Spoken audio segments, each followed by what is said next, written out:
Ang bang mun zhe be xia lan de chang da ning jie da bo la shen bian jie jun da ma jie na zhong la me wu jie me zhong be sem ngon zhong de la ne den zo ra le la gu jia la Shinjur meje tensa ma zina ma kandru korwa me debe Leye tamje la la ne denzo la ma kuji kare la Mo kunji ni mo ma jarana chela je je me jombe Semogun de la ne denzo semi jinom kaya wala mando ke tenzo ma dena jeni je sakara me jabe semeton de la ne denzo zoni yi jenero wala Molam je jedoro ma jena kondo jendu me jombe chengo wan de lon endenzo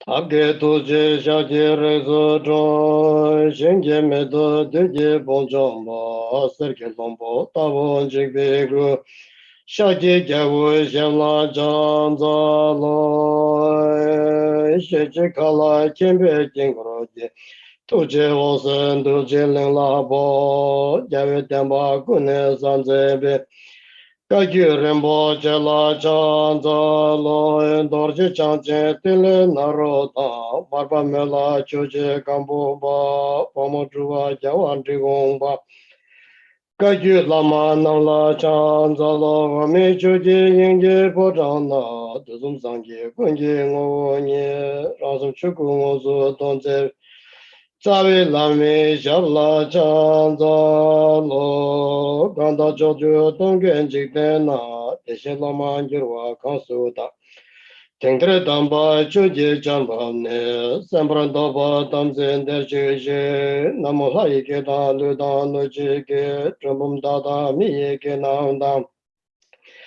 Drowa kunje ta ke che zamba tamche ke tu ta ke cho do do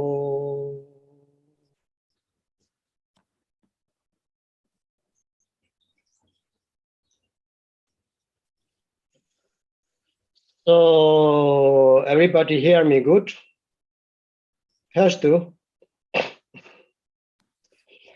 So welcome to again our continued teaching on the Fivefold Mahamudra, which we have talked last few Monday according to the basic background, the general Buddhist preparation, and also the general Buddhist view of the foundation to understand in order to study, in order to practice, that we need to have the basic knowledge. So we have talked last time from refuge, taking the refuge until that practice to start for outer ngondro, inner ngondro, and suchness. Ngondro means the preparation. So outer preliminary practice, inner preliminary practice, and such is or extraordinary preliminary practice. When we want to study and practice for that, we just, according to the Jigungkaju lineage, the lineage which have been to very much focus on the practice, and especially the practice which is called the Fivefold Mahamudra and 6 yogas of the Naropa, which everybody Digung Kagyu lineage, not only just Digung, but Kagyupa used to say, to become good student, good practitioner, that we need to have the practice, need to go through the practice that Fivefold Mahamudra and 6 yoga of Naropa. So that's why we thought it's very, very important everybody to hear about the preliminary practice teaching, which is the very foundation and very, very bottom line of the Digung Kagyu lineage, what we study through the text, which calls the words of the Dharma Kirti. So we have been to now there. Last time we talked just to mention the title or the name of the Dharma Kirtis, the text which is composed by Hlo Telen Namgyal, the fourth Lochin, and the meaning of the text is going to be mostly practice, not too much with a theory according to the emptiness, interdependentness, and also the logic, all this kind of theory, not that much. It's going to be talk about how should we really practice within our short period of the time or short lifetime in order to achieve, to free from the suffering of the cyclic existence or samsara, and to achieve may not fully Buddhahood, but at least the Arahat Bodhisattva. So that's why it is very important to having good motivation and listen carefully. So if I'm talking too long, maybe Christy will say to stop, because today we have new, not very new, but with me, a new translator, right? So if I'm talking too long, you have to say me. It's good, Drupon. Yes. Thầy chào các bạn quay trở lại với cái buổi giáo huấn ngũ phần đại thủ ấn này. Lần trước chúng ta đã học về những cái căn bản nhất. Chúng ta học về sơ khởi trong Phật giáo, thực hành sơ khởi và những cái tri kiến sơ khởi đối với Phật giáo. Những cái tri kiến này rất là quan trọng vì sơ khởi là nền tảng để mà từ đó chúng ta tiếp tục tiến bước trên cái con đường tu của mình. Khi mà mình nói về cái dòng Rikum Kagyu của mình, thì dòng Kagyu hay dòng Rikum Kagyu nói chung là một cái dòng chú trọng về thực tu và thực chứng. Và trong những cái pháp mà dòng Rikum hay dòng Kagyu chú trọng vào tu hành và chứng đắc, thì mình có cái pháp ngũ phần đại thủ ấn và 6 du già của Naropa. Hai pháp này rất là quan trọng. Hai pháp này không chỉ trong dòng Rikum mà gần như trong tất cả những nhánh khác của dòng Kagyu cũng như thế. Các vị đại sư đều cho rằng là hai cái pháp này là nền tảng tinh yếu để mình đạt được giác ngộ. Hay nói cách khác là nếu các bạn muốn thành một hành giả tốt, một cao thủ thượng thừa trong tu hành, thì bắt buộc phải có hai cái pháp này, bắt buộc phải trải qua quá trình thực tu và thực chứng hai pháp này. Cái giáo lý mình học là giáo lý về lời của Ngài Pháp Xứng do Đức Đại sư là Sele soạn nên. Thì lần trước mình đã học những cái rất căn bản, mình học những cái rất là chung, những cái gọi là sơ khởi nền tảng để mình bắt đầu dần dần bước vào cái khóa tu này. Bởi vì cái pháp ngũ phần đại thủ ấn rất là quan trọng, như lúc nãy mình đã nói, là nó không chỉ riêng cho dòng Rikum mà nó còn là một cái pháp tu chính cho cả hệ thống Kagyu, hệ thống chú trọng vào thực tu để chứng đắc. Nên là thầy hy vọng là thông qua những cái giáo lý này mà chúng ta sẽ đạt được những điều lợi ích cho mình và cho chúng sinh. Nếu chúng ta tu hành đúng theo giáo lý này, nếu chúng ta tu hành những cái điểm tinh yếu của giáo lý này, thì dĩ nhiên tốt nhất là chúng ta có thể thành Phật. Nhưng mà nếu chúng ta tu hành thì chúng ta cũng có thể thành được một Đại Bồ Tát, một Đại A-la-hán. Nên là cái pháp tu này rất là quan trọng.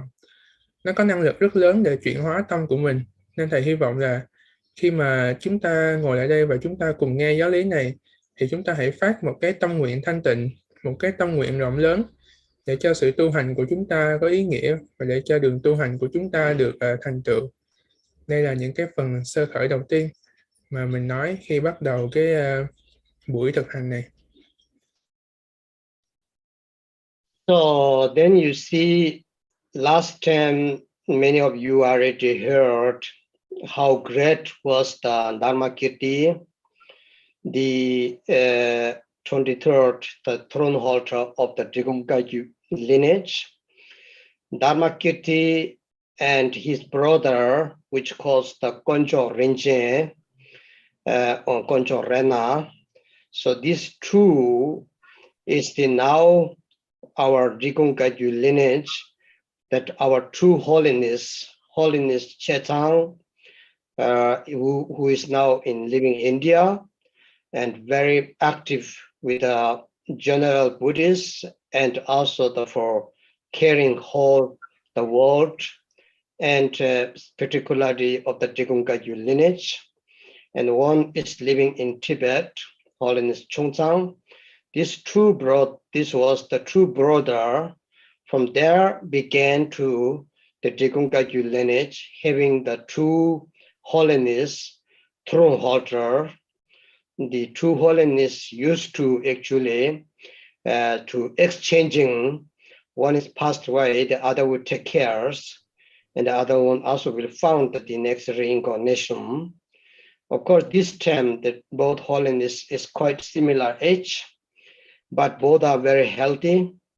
So from there, Drupon you become very, how to say, the almost can say the source of the Buddhists, especially the Bhikkhu, the full ordinary nations of the Vinaya, and then of course the study investigation of about the Sutrayana, and then practice to everything that put into the implement what we learned, what we heard, into to put the implement the Vajrayana practice. So the lineage become even more like the stronger and powerful.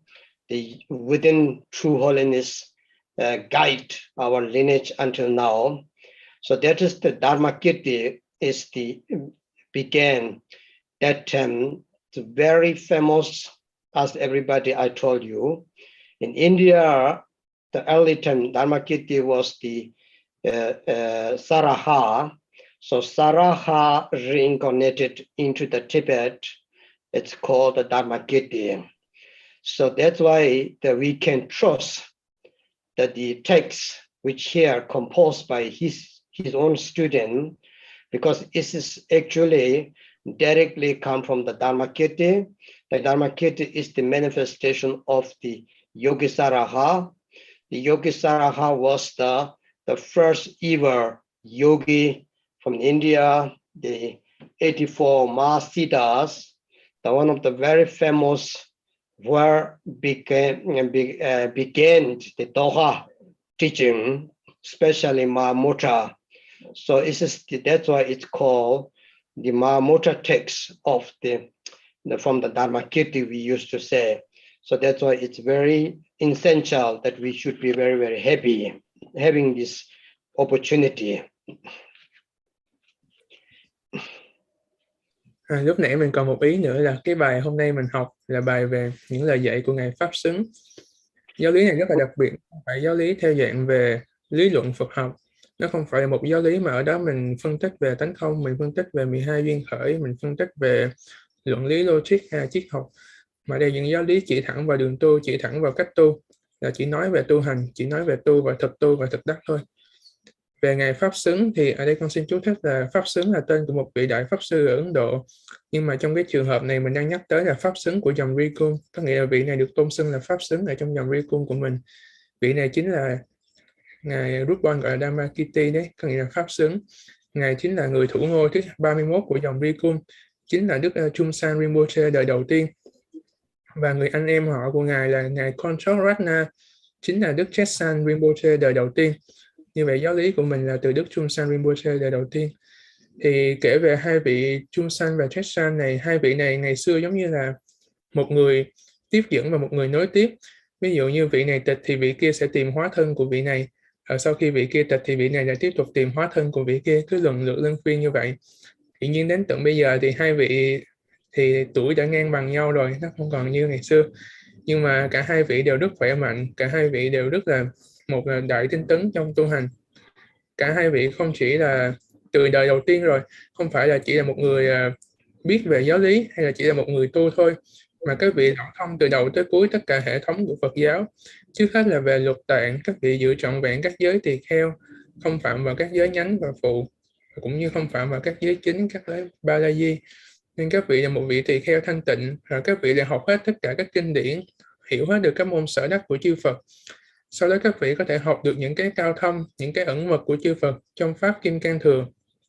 Và dưới sự dẫn dắt của chư vị như vậy, thì giáo lý của chúng ta, nhất là giáo lý của dòng Ri Cung của mình càng ngày càng phát triển hơn. Tại vì khi đó nhờ sự dẫn dắt của chư vị từ đời đầu tiên đến tận bây giờ, mà giáo lý của chúng ta có thể được xây dựng và hoàn thiện đó. Nên là càng ngày dòng Ri Cung của mình càng phát triển hơn. Bàn về cái vị tác giả của cái bài này, như nãy mình đã nói là ngài Kunsang Rinpoche đời đầu tiên, gọi là ngài Pháp Xứng, ngài Dhammakirti. Hóa thân của ngài ở Ấn Độ trước đó chính là đại thành tựu giả Saraha. Đại thành tựu giả Saraha là một người rất là đặc biệt.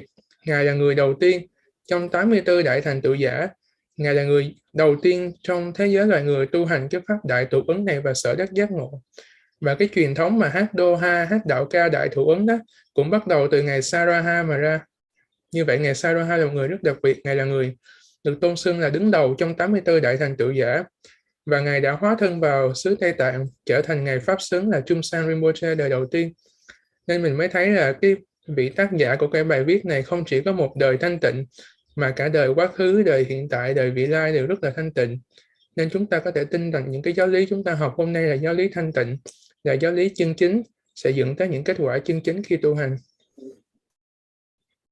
So then this text, what we used now, we have already mentioned about 3 yanas and 3 pitakas or 3 baskets of the teaching from Buddha.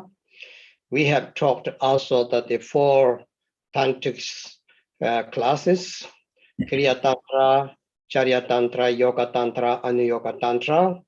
Well, according to the text, which what we use, all that the essential meaning of the text we talked, and now general in the Buddhist literature, we say that Buddha has taught the Dharma doctrine 3 times.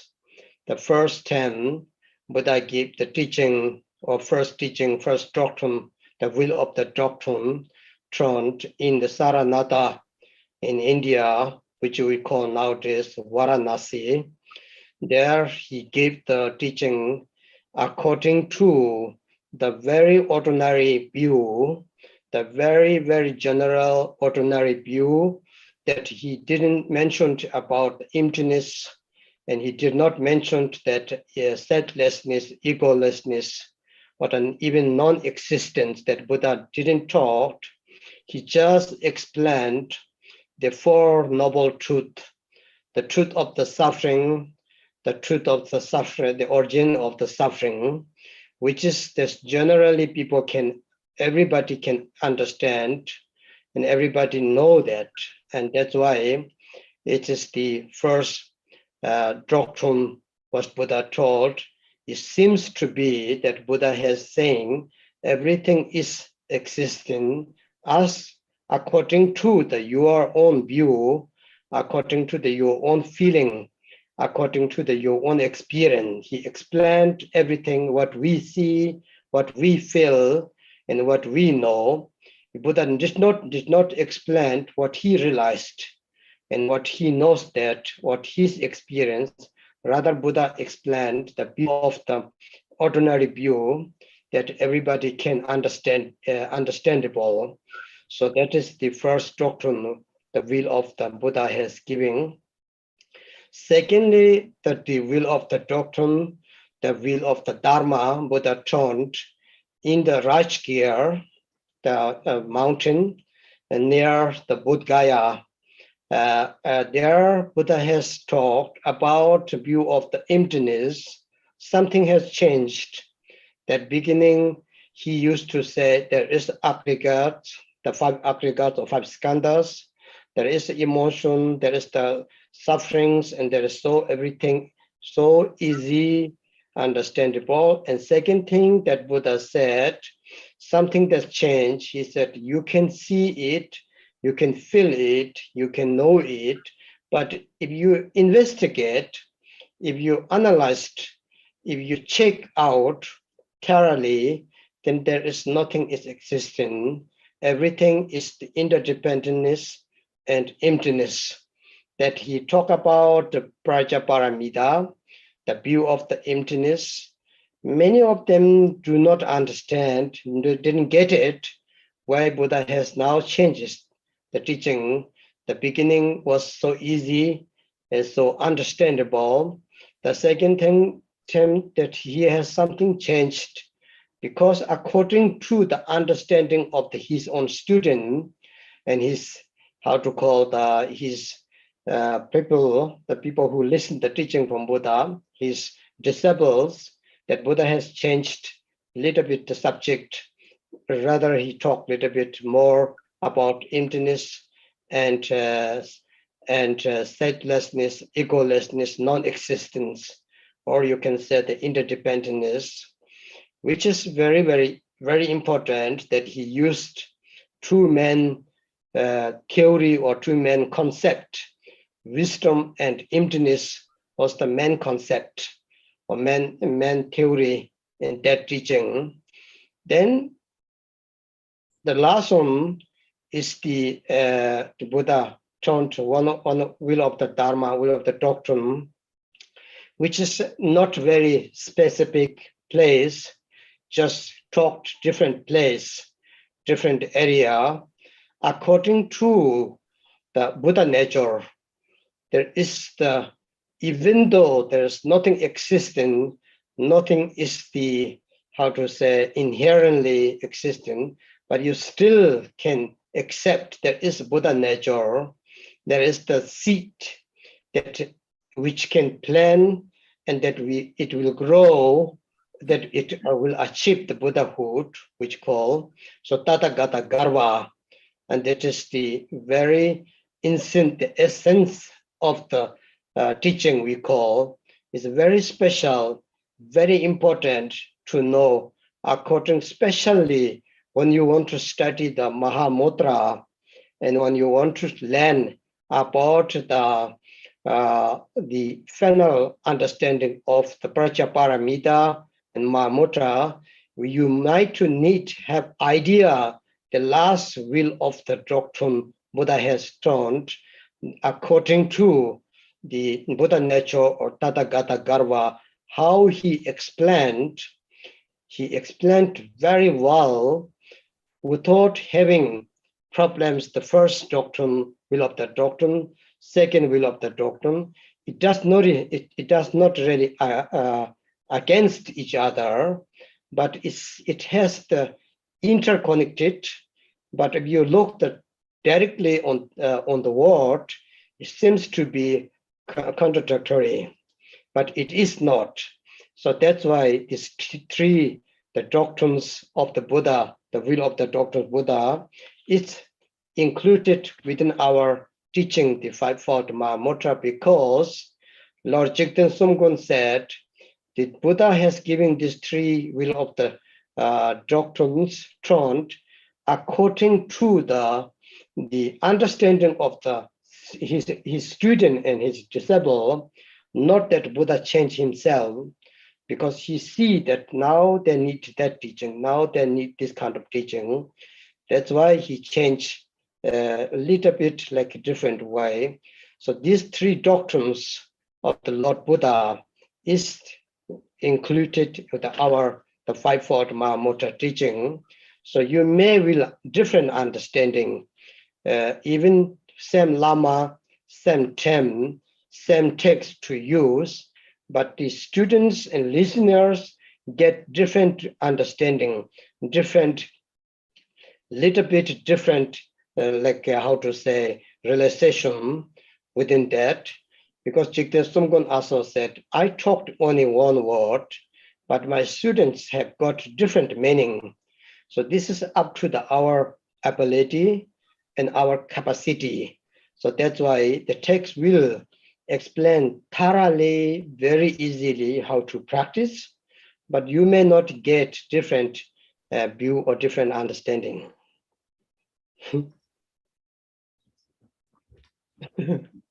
Yes, please translate. Giờ mình sẽ học tiếp về cái bài những lời dạy của Ngài Pháp Xứng. Những cái bữa trước mình đã học về tam thừa giáo lý, tiểu thừa, đại thừa, mật thừa. Mình đã học về tam tạng giáo lý là kinh, luật, luận. Mình cũng đã học về 4 bộ mật điển là tác mật, hành mật, du già mật và vô thượng mật. Thì hôm nay mình sẽ học tiếp giáo lý của Phật để mình hiểu rõ hơn về những lời dạy của Phật. Giáo lý nói rằng là Phật chuyển pháp luân 3 lần. Chuyển pháp luân đầu tiên là Phật chuyển ở vườn Lập Uyển và thành Xá Vệ. Thành Xá Vệ ngày nay mình có thể qua Ấn Độ và nó gọi là điểm, cái nơi đó gọi là Varanasi bên Ấn Độ đó. Nhưng nó cái tên mới rồi, đó là cái thành Xá Vệ, đó là nơi Đức Phật dạy cái lần chuyển pháp luân đầu tiên. Là lần chuyển pháp luân của căn bản thừa. Ở cái lần chuyển pháp luân này thì Đức Phật dạy mọi thứ dường như là có hiện hữu. Ví dụ như này, tỳ kheo cảm thọ, tỳ kheo biết được đây là khổ, đây là khổ não, đây là diệt dục, đây là chánh xa, đây là giải thoát, đây là thấy, đây là biết, đây là nghe. Như vậy ở cái thừa căn bản đó, chúng ta cảm giác như là Đức Phật dạy theo cái căn cơ chung nhất của tất cả mọi người, dạy theo một cái mà ai cũng có thể chấp nhận được. Ví dụ con thấy một vật thì vật đó là có, con đang thấy và con biết mình đang thấy. Như vậy nó là một cái gì đó mà ai cũng có thể tiếp cận được. Con đang cảm thọ thì có một vật để con cảm thọ và con là người đang cảm thọ vật đó và có sự cảm thọ và con biết cảm thọ đó. Như vậy đây là những cái giáo lý về căn bản, những giáo lý mà không phải Phật dạy dựa theo cái chỗ tự chứng của Phật, và Phật dạy dựa theo cái chỗ thấy, chỗ biết nghe của mọi người. Nên giáo lý này cũng gọi là giáo lý chung cho mọi người. Tại vì ai nghe cũng có thể hiểu, ai nghe cũng có thể nắm bắt, ai nghe cũng có thể tu hành. Nên gọi giáo lý căn bản thừa, hay đôi khi mình gọi là nguyên thủy thừa hay là nam tông đó. Lần chuyển pháp luân thứ hai là Phật chuyển pháp luân ở trên đỉnh linh thú. Lúc này thì nó có khác một chút, là vì các đệ tử của Đức Phật bắt đầu tu những giáo lý căn bản thừa và một số bắt đầu tiến bộ lên, cái nhận thức của đại chúng được nâng cao lên, thì Đức Phật bắt đầu mở những giáo lý cao hơn, những giáo lý về tánh không. Trước đó thì ở cái thừa căn bản mình không có học gì về tánh không, mình cũng không học được gì về chư pháp vô ngã hay là chư pháp tịch diệt, không có được học. Đối với mình ở căn bản thừa thì các pháp là có hiện hữu, là có thật, cái thấy, cái biết là thật, cái cảm, cái thọ là thật. Nhưng ở trên đỉnh linh thú, Đức Phật lần đầu dạy rằng các pháp vốn không thật. Ví dụ ngay đây con thấy một vật, nhưng khi con quán chiếu vật đó, con thấy rằng vật này không nằm ở đâu cả, không nằm ở trong, không nằm ở ngoài, không nằm ở giữa. Như vậy vật này không có thật. Thế thì cái thấy, cái biết của con là không thật. Như vậy cũng tương tự cái cảm, cái thọ cũng là không thật. Thì lúc đó cũng có rất là nhiều người họ không hiểu được và họ cảm thấy mâu thuẫn. Tại vì như vậy thì nó khác quá với những cái lời mà Phật đã dạy ở căn bản thừa. Nên đây là những cái giáo lý Phật dạy trên đỉnh linh thú, được gọi là giáo lý Bát Nhã Ba La Mật. Và ở giáo lý Bát Nhã Ba La Mật này là lần đầu tiên mà Đức Phật dạy về sự hợp nhất của trí tuệ và tánh không, hay là bát nhã và tánh không. Đây là giáo lý rất đặc biệt. Nó chỉ rằng các pháp không có hiện hữu, không có thực tướng, vốn là tịch diệt. Đây là cái giáo lý để dạy ở trên đỉnh linh thú, gọi là lần chuyển pháp luân thứ hai của Đức Phật. Lần chuyển pháp luân thứ ba thì nó không có một địa điểm cố định. Đôi khi Đức Phật dạy ở chỗ này, đôi khi Đức Phật dạy ở một cái thành khác. Nó gọi là giáo lý đặc biệt về Như Lai Tạng. Như Lai Tạng là gì? Nghĩa là tuy rằng nói rằng là các pháp tự muôn đời, các pháp tự muôn đời vốn là tướng tịch diệt, Phật tử nếu tu hành vẫn sẽ thành đạo quả. Vậy tại sao thành được đạo quả? Đó là vì nơi Phật tử tuy rằng các pháp vốn là tướng tịch diệt, nhưng nơi chúng ta có một cái gọi là hạt giống của Như Lai. Hạt giống của Như Lai hay trong Phật học gọi là Như Lai Tạng, chủng tự của Như Lai. Từ cái Như Lai Tạng, từ cái chủng tự của Như Lai này mà tuy rằng các pháp vốn tịch diệt, nhưng ai quyết tâm tu hành thì người đó sẽ thành được đạo giác. Cái đó là giáo lý về lần chuyển pháp luân thứ ba, gọi là Như Lai Tạng, Tathagata. Như Lai Tạng này là một giáo lý rất là gần với đại thủ ứng của mình đang tu. Do vậy nên nếu mà mình muốn tu hành đại thủ ứng, mình muốn hiểu đại thủ ứng, thì chắc chắn là mình phải hiểu được cái tầm quan trọng của Như Lai Tạng. Mình không thể chỉ dừng lại ở cái mà tin vào thấy biết cảm thọ, Mình cũng không thể chỉ dừng lại ở cái mà nói rằng các pháp vốn tịch diệt, các pháp vốn vắng lặng. Mình phải thấy được rằng tuy các pháp vốn vắng lặng nhưng hạt giống của Như Lai thường hiện tiền. Đó là cái chỗ của lần chuyển pháp luân thứ ba, gọi là Như Lai tạng. Có người họ nghe tam thừa giáo lý này, họ thấy tại sao tam thừa giáo lý này lại có thể như là mâu thuẫn nhau như thế. Căn bản thừa nói các pháp có thật, cái lên lần chuyển pháp luân thứ hai lại bảo các pháp không thật, cái lên lần chuyển pháp luân thứ ba thì lại bảo Như Lai tạng là thật. Như vậy là như thế nào? Thực ra tất cả các pháp đều là Phật tùy theo căn cơ của mỗi người đệ tử mà dạy. Pháp Thủ Tiết Thanh Xung Gân có nói rằng là Phật dạy ba thừa đều vì cho ba loại. Như vậy các loại căn cơ này á, thực ra đều là vì hướng về một chỗ, hướng về ý, hướng về giải thoát. Chỉ là mỗi người khác nhau thì sẽ cách khác nhau, nhưng rốt ráo tất cả các pháp đều từ cái sự tự chứng của Phật mà diễn giải ra. Nên là ở chỗ tột cùng thì các pháp không hề có mâu thuẫn với nhau. Trong cái giáo lý mà mình học như thế này, giáo lý về ngày pháp xứng, thì mình sẽ thực sự thấy rằng là bởi vì các pháp không có mâu thuẫn với nhau, nên trong một pháp này lại bao hàm tất cả pháp kia, trong một cái thừa này lại bao hàm tất cả các thừa kia. Nên là cùng một giáo lý, cùng một vị thầy, cùng một nơi chốn học, cùng một người dịch, nhưng mà 100 người nghe thì sẽ có 100 cái hiểu khác nhau. Đó là vì trong một giáo lý như vậy nó bao hàm rất là nhiều cấp độ thực chứng. Thì tùy vào mỗi người mà có người sẽ chứng được, ví dụ học một giáo lý và chứng được cái phần căn bản thừa trong giáo lý đó, chứng được cái phần đại thừa trong giáo lý đó, chứng được cái phần Như Lai tạng trong giáo lý đó. Đây là để mình hiểu rằng là ba thừa của Phật không phải là mâu thuẫn với nhau, mà nó thực sự là tương hỗ lẫn nhau. Nó là do sự thiện xảo của Đức Phật để dẫn dắt mỗi người tùy theo căn cơ của mình, để dẫn dắt họ từ từ tiến bước lên cho tới khi thành được đạo quả giác ngộ tuyệt đối.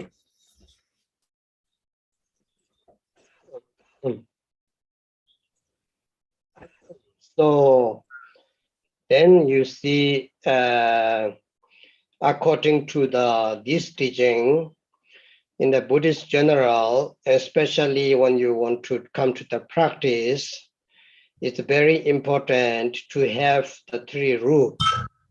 It's called the three root. At the three root is the Vajrayana. The root of the blessing is the root lama. So you might to have already your root lama. Root lama is the Tsavi Lama Tibet called Mula Guru. Sanskrit is called Mula Guru, which is very important because teaching you can learn, understanding every lama you can learn, you can be more clear and clearer. Kembos, Geshe, Rinpoches, some of them very talented to explain. It's very good to learn, to study, and to participate with the different teachings, and also to receive the empowerment that to different lamas, especially same lineage, if you have more empowerment, it's always good that accumulate the merits and also purifying the negative karma. But to introduce your nature mind and to really connecting your mind to the Buddha's pure land in future life, in this life, whatever. And to really take out from the samsara and to guide to the nirvana, or you can say to Buddhahood, it's not everybody can do. It needs very special devotion, trust from your side, extremely trust pure, which is called irreversible trust. Whatever that Lama or that Guru does, I will never change. If he or she is kind or not, if I found, even is from she or he, if I found some faults, but I'm not going to change other lamas, other teachers.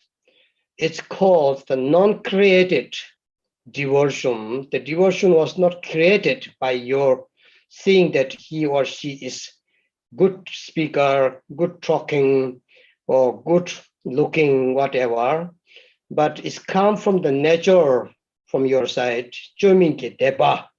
In Tibet, chomin means that you do not create it. You're not trying to make it. Just from your heart, feeling from your heart. You even don't know that he or she is so good or not, but just somehow there's a deep-rooted connection to the teacher, to the Lama, he or she, and that can be your side. It's called the devotion or trust to the teacher is the very, very, very important in the Vajrayana. It is the only one way, only the one that the thing that you really needed the Vajrayana. Without that, is something missing. Understand? So it is very important to having pure, authentic devotion, trust to your root teacher, if you have root teacher. From the teacher side, also need to have the great to compassion and loving kindness, especially to take care that his students, he or she students. So not just to make them they are out of just to make happy, just trying to make them please, sometimes to make them just to bring enjoyment in the moment, rather really trying to get out them from the root of the samsara, from the suffering of samsara. Because of that, they need to work very hard and to take the full responsibility and to free from all these nitty-gritties in samsara. So that teacher need to have the pure, authentic, the loving kindness, compassion, and very skillful how to train, how to really to guide to the pure Buddhahood.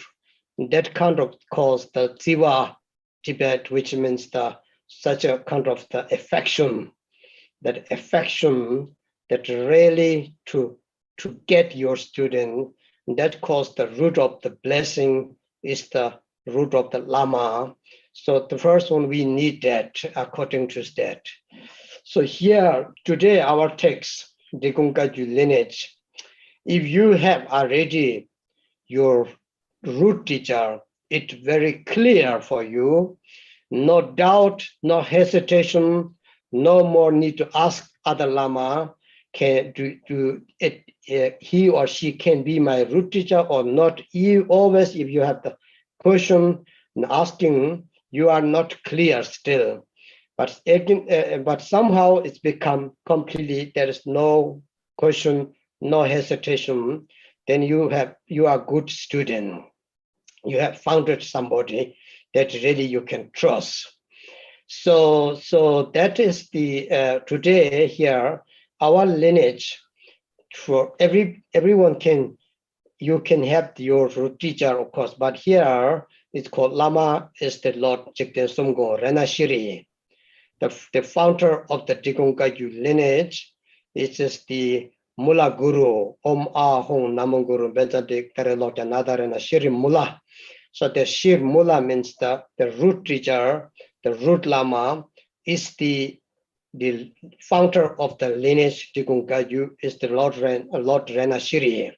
So Renashiri, within this teaching is the Renashiri, you can have ask your root teacher, even though he's physically not living now, that's the represent of the Lord Jigten Sumgon is, of course, your own teacher, and especially Digongkaju, the true holiness is the physically, mentally, and verbally represent Lord Jigten Sumgon, the living Renashiri. So that's all called the root of the Lama is clear. Within this teaching, you need to have something that clear in your head. That's why I'm explaining you. If you have this kind of trust, it will help you this lifetime time of the death and time of the after death, continue that root teacher, it will be with you. You will be never alone. No matter what happens, you are always with your teacher. No, maybe not always with the physically, but mentally and blessing way, that you have never separate from the teacher in one single moment.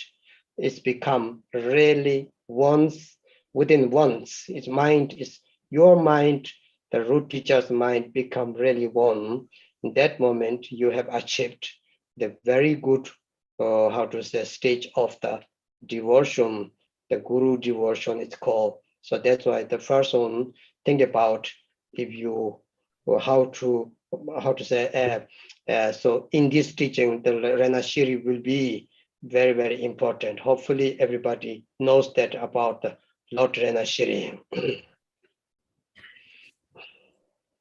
Bây giờ mình sẽ nói về những gốc rễ của tu hành. Trong kim cang thừa của mình thì có 3 cái gốc chính để mình tu hành, gọi là tam căn.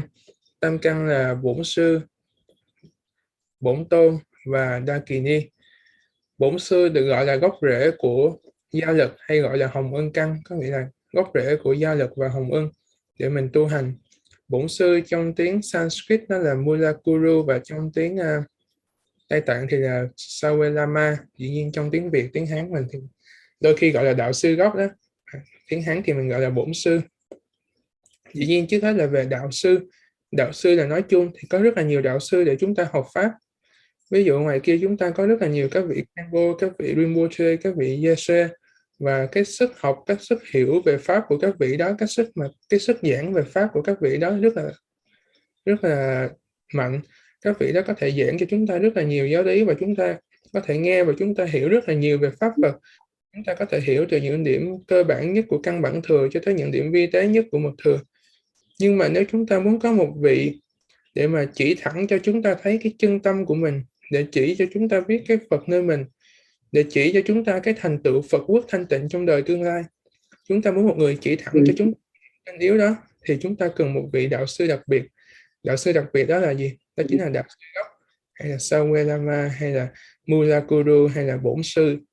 Chúng ta cần một vị bổn sư như vậy để chỉ cho mình thấy cái thực tánh chân tâm của mình. Đó gọi là bổn sư, khác với các vị đạo sư thông thường. Làm sao để biết ai đó là bổn sư của mình? Khi mà mình có một vị là bổn sư đó, mình nhìn thấy một vị đó, tự nhiên có một cái lòng sùng mộ nó rất là đặc biệt, nó hiện trong mình. Lòng sùng mộ này trong tiếng Tây Tạng là sùng mộ không sinh. Không sinh ở đây tức là không có cần một lý do. Ví dụ như mình thấy cái vị đạo sư đó làm một việc mà không có giống với lẽ thường, không có giống với thế nhân thường tình, không có giống với những tiêu chuẩn đạo đức của xã hội hiện nay, mình cũng không quan tâm nữa. Mình biết là cái sùng mộ của mình là không cái gì có thể thay đổi được, nó gọi là sùng mộ bất thoái chuyển. Tại vì sao? Tại vì cái sùng mộ nó không có cần lý do, nên là nó không cần lý do thì cũng không có điều gì có thể phá hủy nó được. Cái sùng mộ đó rất là đặc biệt, nó phải đến từ chính thực tâm của người đệ tử, và dĩ nhiên không phải người đệ tử nào cũng dễ mà có được cái tâm này. Nhưng mà khi cái sùng mộ như vậy khởi lên á, nếu mà tất cả các bạn ở đây, những ai mà đã có đạo sư rồi, những ai đã có đạo sư gốc rồi, điều đó rất là tốt, và chắc chắn là các bạn sẽ cảm nhận được có một cái tâm nó như vậy.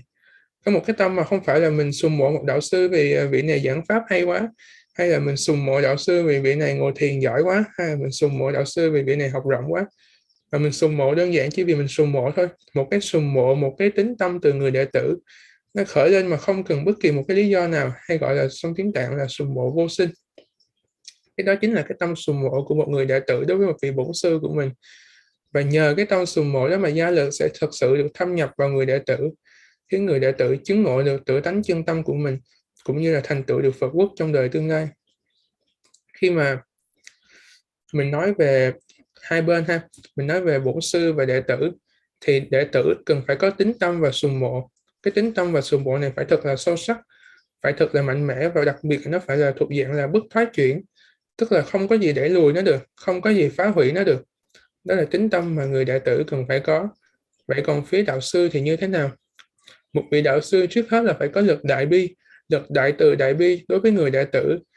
Vị đạo sư đó thương người đệ tử của mình, thương các đệ tử của mình, và mong muốn các đệ tử đạt được giải thoát, đạt được giác ngộ. Nhưng mà một vị đạo sư á, Nếu mà chỉ dừng lại ở việc là đệ tử yêu cầu thì làm cho đệ tử vui, muốn cho đệ tử vui, chiều theo đệ tử, thì đạo sư đó vẫn chưa phải là tốt nhất. Tại vì đạo sư tốt thật sự á, là đạo sư phải đủ sức để cầm và kéo cái đứa đệ tử ra khỏi cái viễn của luân hồi, ra khỏi cái hố thẳm của luân hồi. Như vậy một vị đạo sư không chỉ cần một cái sức đại từ đại bi, mà cần một cái sức thâu nhiếp rất là thiện xảo để có thể kéo cái đức đệ tử ra, kéo cái đệ tử ra khỏi luân hồi. Trong tiếng Tạng là sawe nghĩa là thâu nhiếp thiện xảo, một cái sức lực thâu nhiếp tức là kéo về ở đây là gì, là kéo người đệ tử ra khỏi luân hồi và kéo về niết bàn, kéo về giải thoát hay kéo về Phật quả đó, mình muốn dùng từ nào cũng được.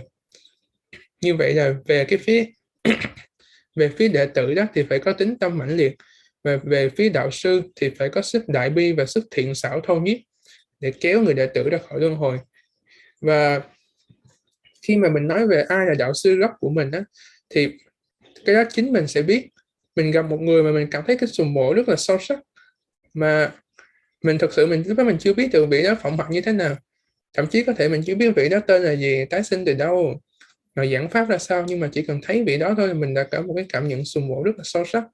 Thì ngay cái đó mới gọi là đạo sư gốc của mình, ngay cái đó mới gọi là Sawe Lama, mới gọi là Mula Guru của mình, ngay cái đó mới gọi là bổn sư của mình. Còn như mình có cảm giác mờ mờ, hoặc mình vẫn còn thắc mắc, mình phải hỏi vị đó là thầy có phải là bổn sư của con không, có phải là con và thầy có duyên nhiều kiếp không, mình hỏi những cái câu như vậy đó, thì tức là vị đó vẫn chưa phải là bổn sư của mình, và cái sùng mộ chân thật không cần lý do nó vẫn chưa khởi lên trong mình. Còn khi nó đã khởi lên rồi là mình chắc chắn là con và thầy là duyên nghiệp nhiều kiếp, và chắc chắn thầy là bổn sư của con, mình không cần phải hỏi nữa. Thì cái đó mới là tâm sùng mộ thực sự, cái đó mới là lúc mình biết ai là bổn sư thực sự của mình. Dĩ nhiên các bạn đã có bổn sư rồi thì rất là tốt, nhưng mà trong cái bối cảnh nghi quỷ mình đang tu đó, thì bổn sư mình ở đây là Đức Ratnasri. Đức Ratnasri chính là tên tiếng Phạn của pháp chủ Lichtenstein. Ngài là người khai sáng ra dòng truyền Rikum Kagyu. Trong cái câu chú của Ngài có cái câu là hôn ngoài từ từ cho tới cái chỗ Mula Guru Ratnasri ấy. Thì Mula Guru chính là bổn sư hay đạo sư gốc. Như vậy Đức Ratnasri chính là đạo sư gốc của mình, chính là người mà mình sẽ sùng mộ trong cái bối cảnh tu hành này. Thực ra thì nhiều người có thể bảo là Đức Ratnasri đã tịch từ lâu rồi, Ngài đã nhập Niết Bàn được gần mấy trăm năm rồi, nhưng mà thực ra Ngài vẫn đang sống nơi đây. Ngài sống nơi tâm, và Ngài sống nơi những hiện thân nữa.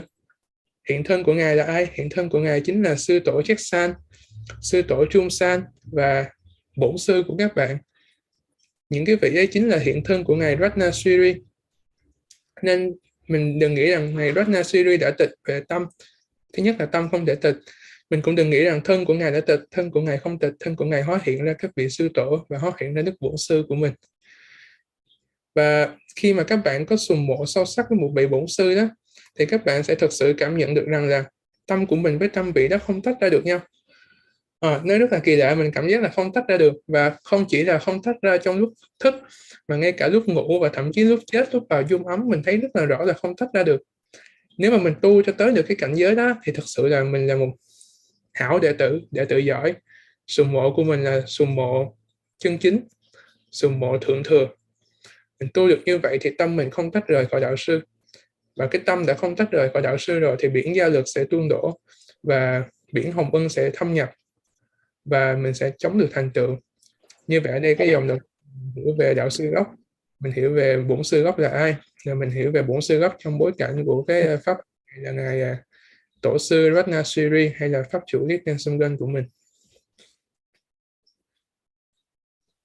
So then you see, this is very important, having the root teacher.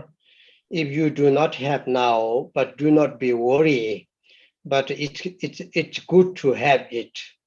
In the Kajipa tradition, especially yogi lineage, we used to say in the text also, there is 100,000 lamas on the earth that you have received teachings, transmissions, empowerment, but in your heart, there is only one Lama, he or she is your root teacher.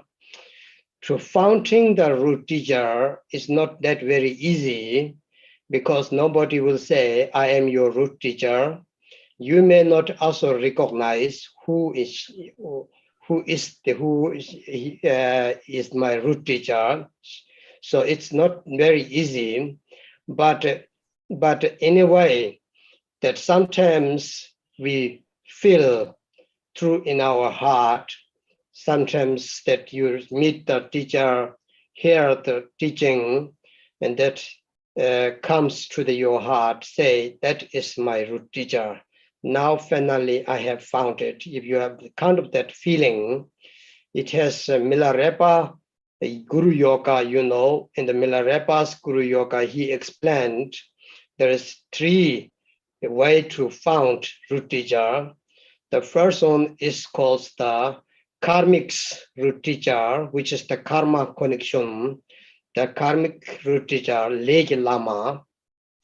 Legi Lama means that teacher which always that you meet, and even you not plan to take teaching part of this, that she or he, even you sometimes have no idea if she or he will be there. It's almost that you cannot avoid everything you cross, that he or she you meet and get teachings. That is called the karmic connection. Then somehow you will feel, oh, I should really study, practice with the he or she, because something very special connection that will, it's called the karmic lama, a karmic connected connection to the root teacher. Maybe you had sometimes like that. It's somehow that always you met, even dream, often that you dream, you may not particularly like that teacher, you may not particularly love that teacher, but it's a dream.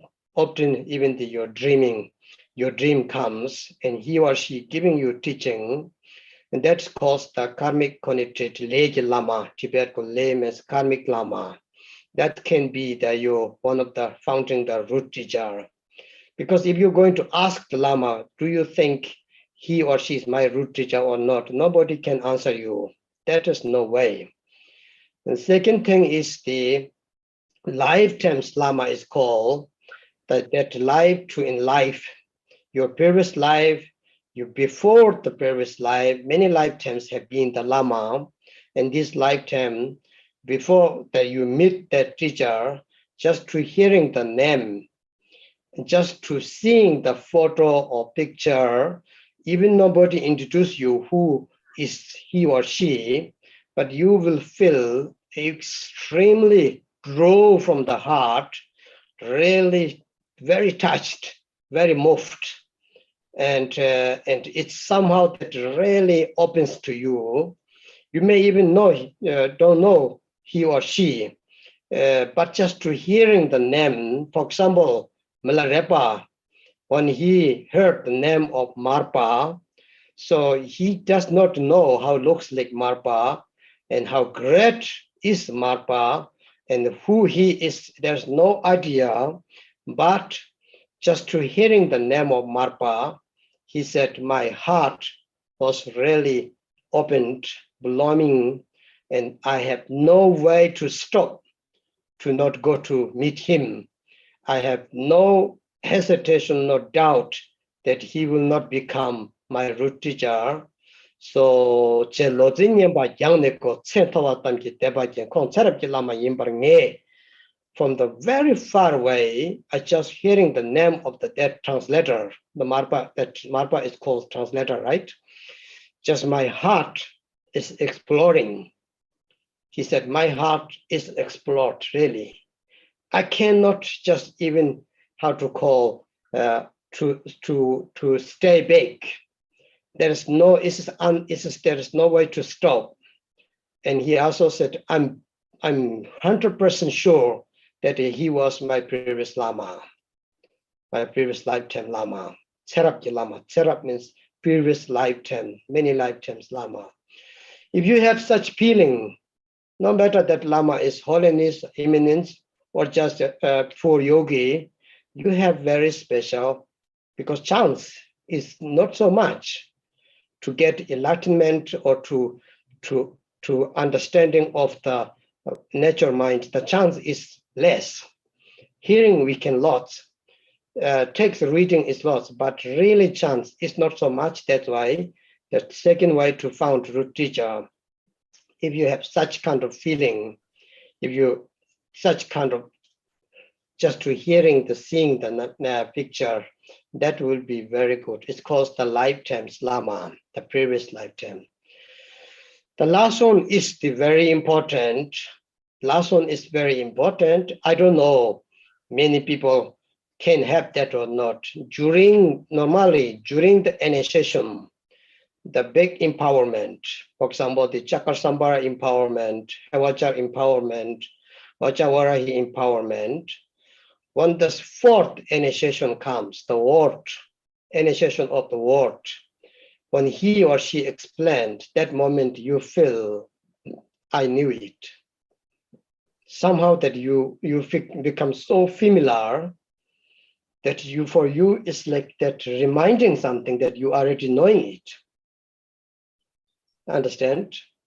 You feel that moment, you really get the meaning of the empowerment in the fourth initiation. There's the Vedic initiation, there is the wisdom initiation, there is the different initiation, but the fourth one is called the word initiation. Understand? And there he will explain, and you will feel, really, I know that. I knew it, but now he or she is reminding me. It's not new for me, it's very familiar. And so that comes, is called really that somebody get the meaning of the empowerment. Introducing your nature mind without asking. Normally we need to ask Lama many times, could you please introduce my nature mind? Some of them don't explain not easily. Some of them want to just carry out, but without asking that in that moment, you will realize the Mahamudra, whatever we call, within the one initiation, such great bliss, such joyful. So if you have that, and that is called the root teacher who introduced your nature of the mind in one single moment time. So if you have had any feeling kind of that one Lama, you should again go to that Lama, ask her once more initiation to become clear. Any kind of that, this such a feeling. Jigten Sumgon said, this is the most authentic one. This is the most authentic, but it could happen. It could happen. It is more possibility that you have, because we receive lots of initiation nowadays. So that's three ways to found. If you have found that, then it's very good. Also, anyway, according to our teaching, it takes some months maybe. At that time, we considering that our root teacher is the Lord Jigten Sumgon, as I said, Renashiri, is also not different with other lamas. Many people ask me, it's okay if I think about Pema Sambhava, it's okay if I think about Adisha, if I think, well, it does not matter, it's your concept. The Renashiri is the representative of the 1,000 Buddhas within oneself. So it does not really matter actually, but we have such a concept.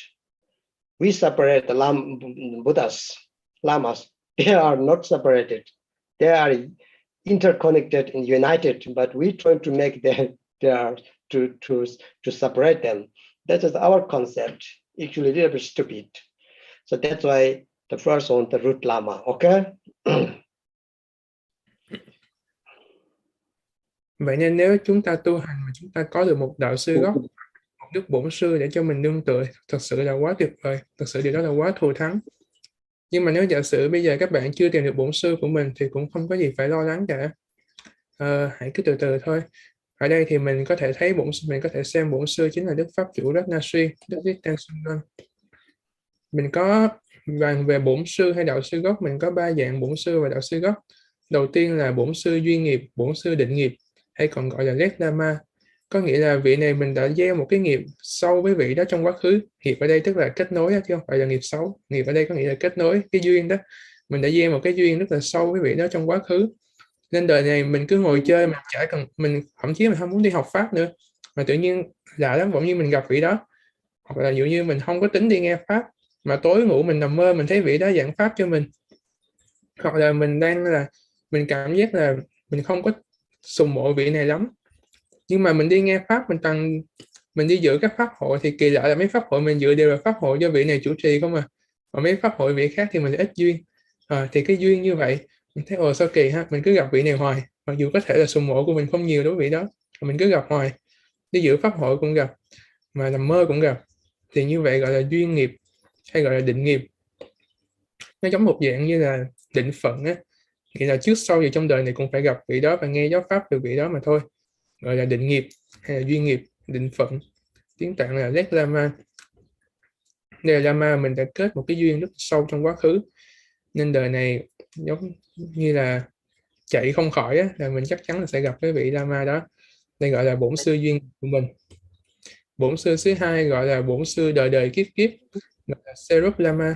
Bổn sư này có nghĩa là kiếp trước mình đã là đệ tử của thầy rồi, kiếp trước nữa mình cũng là đệ tử của thầy, mà kiếp trước nữa nữa mình cũng là đệ tử của thầy. Mình là đệ tử của thầy nhiều đời nhiều kiếp rồi, liên tục kiếp này cho tới kiếp nọ. Nên là ở cái kiếp này á, mình chưa thấy thầy, chưa nghe tên thầy, chưa biết tiểu sử, chưa biết công hạnh của thầy, mà chỉ cần nhìn cái hình của thầy thôi là lập tức sùng mộ khởi lên trong mình. Mình biết đây là thầy của mình, đây là bổn sư của mình. Hoặc là mình chưa biết thầy, mình chưa gặp thầy lần nào, nhưng mà vừa nhìn thấy thầy thôi nước mắt mình trào ra, mình biết đây là bổn sư của mình. Hay như tổ Milarepa ngày xưa đó, tổ lúc đó là ở Tây Tạng thì đâu có internet, nên là tổ chưa biết mặt tổ Ma Ba ra sao, tổ cũng không biết tổ Ma Ba là ai, mà lúc đó bỗng nhiên vừa nghe thấy cái tên đại dịch giả Ma Ba thôi là lập tức tổ bảo là tâm tổ như bùng nổ, như mở hết ra. Từ xa nghe tiếng tim thầy, từ xa nghe thấy tên thầy, tim con nở rộ, rộn đầy hoa thơm. Có nghĩa là trái tim nó tự nhiên nở ra, nó bung nở ra, mặc dù mình chưa biết vị thầy đó. Như tổ Minerva lúc đó đâu có gặp được mặt tổ Ma Ba, ngày đó đâu có hình ảnh hay đâu có file, đâu có internet gì đâu, nhưng mà bỗng chỉ có nghe cái tên thôi mà như tim nở rộ một vườn hoa vậy. Đó là một cái cảm nhận rất là đặc biệt, cảm nhận rất là sâu sắc, mà mình gọi là Serup Lama. Có nghĩa là vị đạo sư này là đời trước mình đã là đệ tử của thầy, đời trước trước nữa mình đã là đệ tử của thầy, và sau này đời tương lai mình cũng sẽ đệ tử của thầy, rồi đời tương lai nữa mình cũng là đệ tử của thầy. Đây là một cái mối duyên nghiệp, một cái mối duyên từ nhiều kiếp, đời đời kiếp kiếp. Thì cái này sâu sắc hơn, gọi là Serup Lama. Thì có thể hai dạng đạo sư đầu tiên này các bạn cũng đã cảm nhận được đôi phần trong cái sự kinh nghiệm của chính mình rồi. Ở đây Drupon nói là đạo sư gốc thì chỉ có chính mình biết mà thôi, do vậy nên thực ra tìm đạo sư gốc nhìn chung cũng hơi khó. Ví dụ bây giờ bảo đi ra ngoài cửa tìm đạo sư gốc đi, biết tìm đâu giờ, mình còn không biết đạo sư gốc của mình là ai, sao mà tìm. Hoặc ví dụ mình gặp một cái vị Lama, xong mình hỏi thầy ơi đạo sư gốc của con là ai vậy, thì vị Lama đó cũng đâu có trả lời cho mình được, đúng không?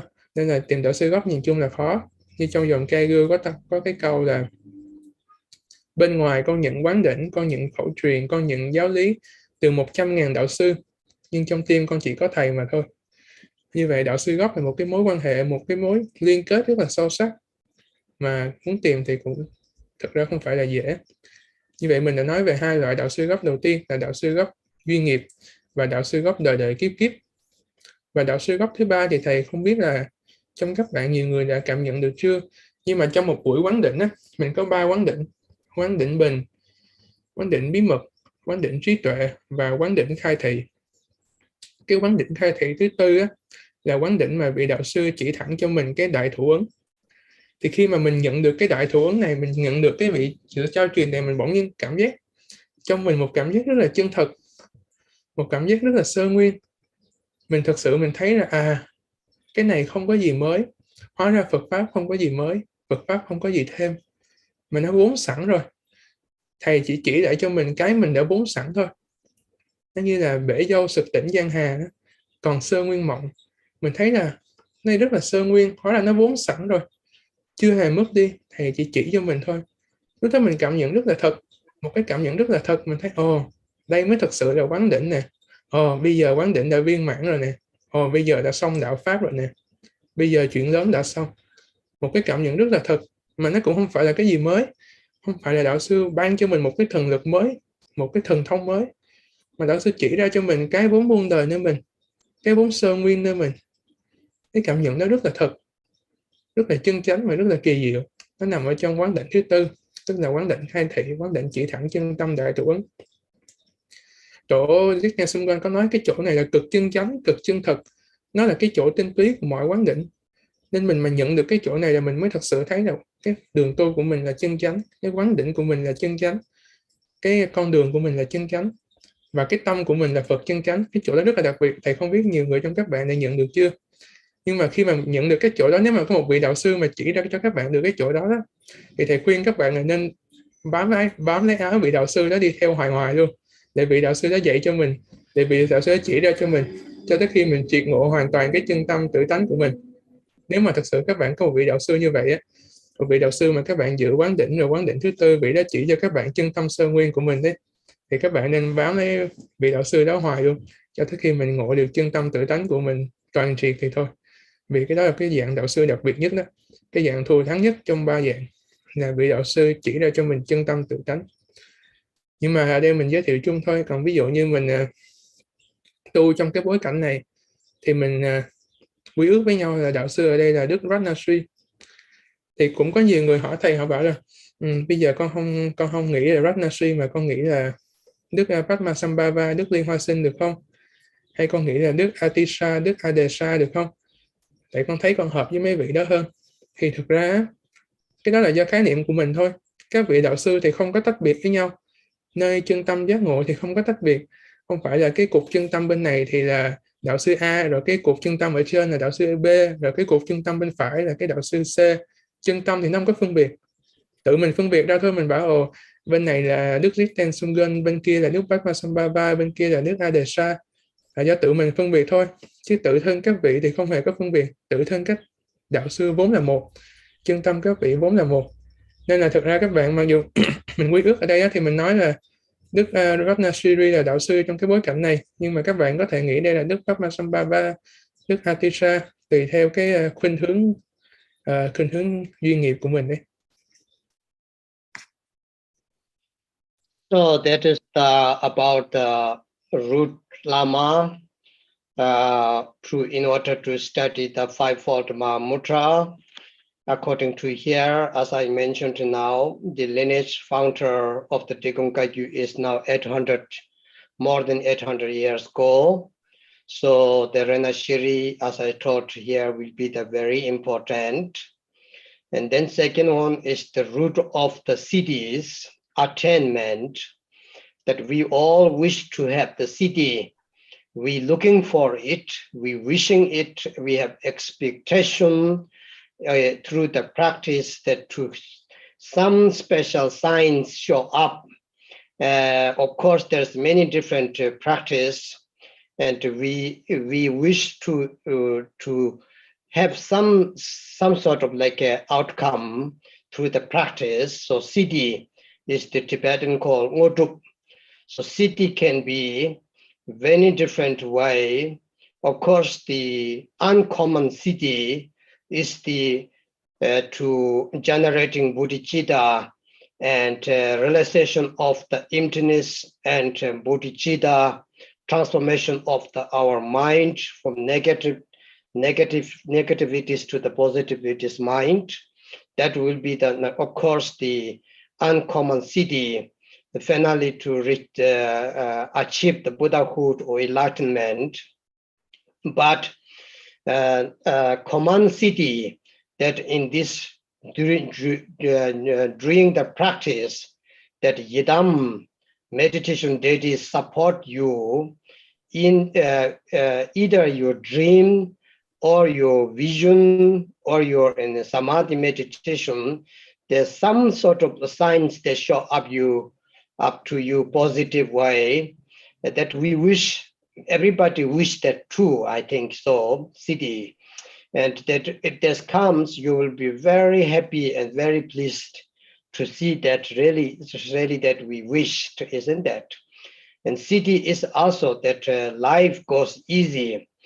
First of all, healthy, physically healthy, mentally happy, and also light prosperity. There is no difficult, all the obstacles to removed, outer obstacle, inner obstacle, sacred obstacle, everything that's removed, every practice goes so smoothly, and so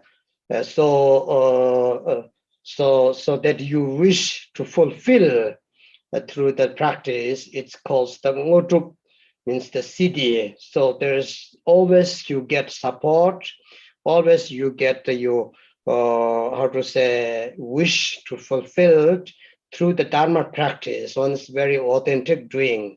So this is the where we can get is the meditation deities when you do the practice. So you need to have the root deva, root yidam. Sanskrit is called the root deva.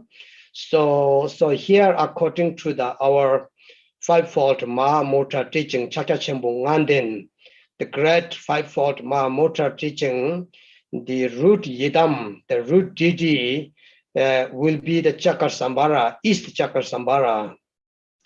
So you see, when I talk that, many people asking me, Digungkagyu tradition as well, why not Hewachara? Holiness like Hewachara very much, they used to say.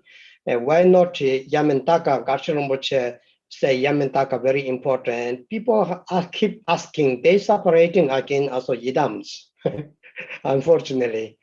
The nature of the Yidam is same. There's no different, my dear. But traditional is very important. We have the traditional, otherwise we don't need Dikung, Drupa, Kaikyu, Sakya, we cannot name that. Why the naming is because there is particular practice, historically, traditionally doing that. That is very important. So according to the Dikung Kaikyu, Lord Jigten Sumgun himself said that my heart Yidam is the Chakra Sambara. Understand that? So if we follow that Lord Jigten Sumgun's teaching, it does not mean that the other are not good. They are very much good. For example, we study Dharmakirti text. Dharmakirti, the Yamantaka is the count of the mind treasure of the Yamataka, and Hevachara, for example, is the Marpa's main Yidam practice. But it does not mean they are better than the others. So there is the very lineage connection, the blessing, the city. If you want to really achieve, you have to follow the traditional rule or traditional way to practice. So here, Chakra Sambara is the one of the most essential Yidam practice. It is the Father Tantra, Mother Tantra, the Yoga Tantra, Anu-Yoga Tantra, whatever you call, the Chakra Sambara is the essential, the most important Yidam practice. Each lineage, if you look, they're doing that. So Lord Jigten Sumgun will not make mistake. He will not say that if it's not right, that he will not choose that. So he choose that. So we can trust that Chakra Sambara, if you take in heart, root Yidam, it represents all other Yidams as well. Sometimes you need to know some preservation to perceive preservation. For example, holiness, our holiness focus few years, very much the Marpa's teaching, especially Hevachara, because to preservation of the Marpa's tradition. It does not mean that he found Hevachara better than Chakra Sambara, not like that. People sometimes keep asking. I was laughing that. And I thought, really, they don't get teachings from lamas. I thought they're only hearing, sitting there, but they don't really think about. It does not mean that he said, now you can leave Chakra Sambara, we do Hevachara. No, like that. Preservation is very important. So he won't have all of them to take care. Marpa alone has the 13 deity practice, 13 of them, equally same. Understand? But why Marpa? not giving specific initiation to the Milarepa. Hey, watcher, you practice this. He didn't say that. He gave to the Ngokpa. Ngokpa take care of the many tantric teachings, right? He's one of the students. But in Milarepa, he said, you should practice Chakra because you want to have tumo, inner heat, and you want to have bliss, inner bliss. You want to have clarity, very short period. You want to achieve everything in this sport, right? So in this sport, if you want to achieve, then he said, then you take Chakra Sambhara. So through Chakra Sambhara, you get that you will have the city, the main city is the bliss. Dejo, we call Tibet the excellent bliss, the extraordinary bliss deity it's called. That bliss does not mean just to feel blissing, bliss that you have feeling, not like that. That means free, to free from all the sufferings, all the worry, all concept. Then you feel totally ultimate bliss, Mahasukha. So that's why Chakra Sambhara will be here, our root Yidam. I'm not going to talk too much because it's coming with the text as explanation about Chakra Sambhara. But just to know, it does not mean that others are not good. They are equally good. But one thing is very important. So that's why it's very near to your heart. If you love Jigten Sumgun, if you love the Lord Buddha, you need to love Chakra Sambhara. There's no way. So this is my argument, yes, because it's very, very important. So that is the root Yidam today, within these teachings. Như vậy là mình đã xong phần đầu tiên là về bổn sư. Bổn sư trong bối cảnh này là ngài Ratnasiri. Bây giờ mình đến phần thứ hai là bổn tôn. Bổn sư là thầy gốc, còn bổn tôn là hộ Phật gốc của mình. Bổn tôn là được gọi là bổn tôn, mình đang nói về tam căn đúng không? Bổn sư tam căn là ba gốc, bổn sư là gốc của Hồng Ưng và bổn tôn là gốc của thành tựu hay là sở đắc. Tiếng Tạng gọi là ngô rút. Sở đắc là gì? Sở đắc thì có nhiều loại sở đắc.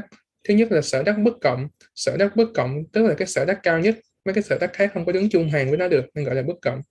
Gồm có là Bồ Đề Tâm, rồi Bồ Đề Tâm thù thắng khởi lên trong mình, hoặc là tất cả phiền não của mình chuyển hóa thành trí tuệ và mình thành Phật, mình thành Kim Cang Trì. Cái sở đắc đó là sở đắc cao nhất của tu hành bổn tôn, gọi là sở đắc bất cộng. Nhưng ngoài đó nó còn có những cái sở đắc cộng khác, là những sở đắc đứng chung hàng với nhau. Ví dụ như mình đang ngồi thiền, đang lầm rầm tụng chú bổn tôn, thì tự nhiên mình thấy bổn tôn hiện ra với mình, hoặc là mình nằm mơ, mình ngủ cái mình nằm mơ mình thấy bổn tôn hiện ra giảng pháp cho mình, hoặc là chạm vào đầu mình.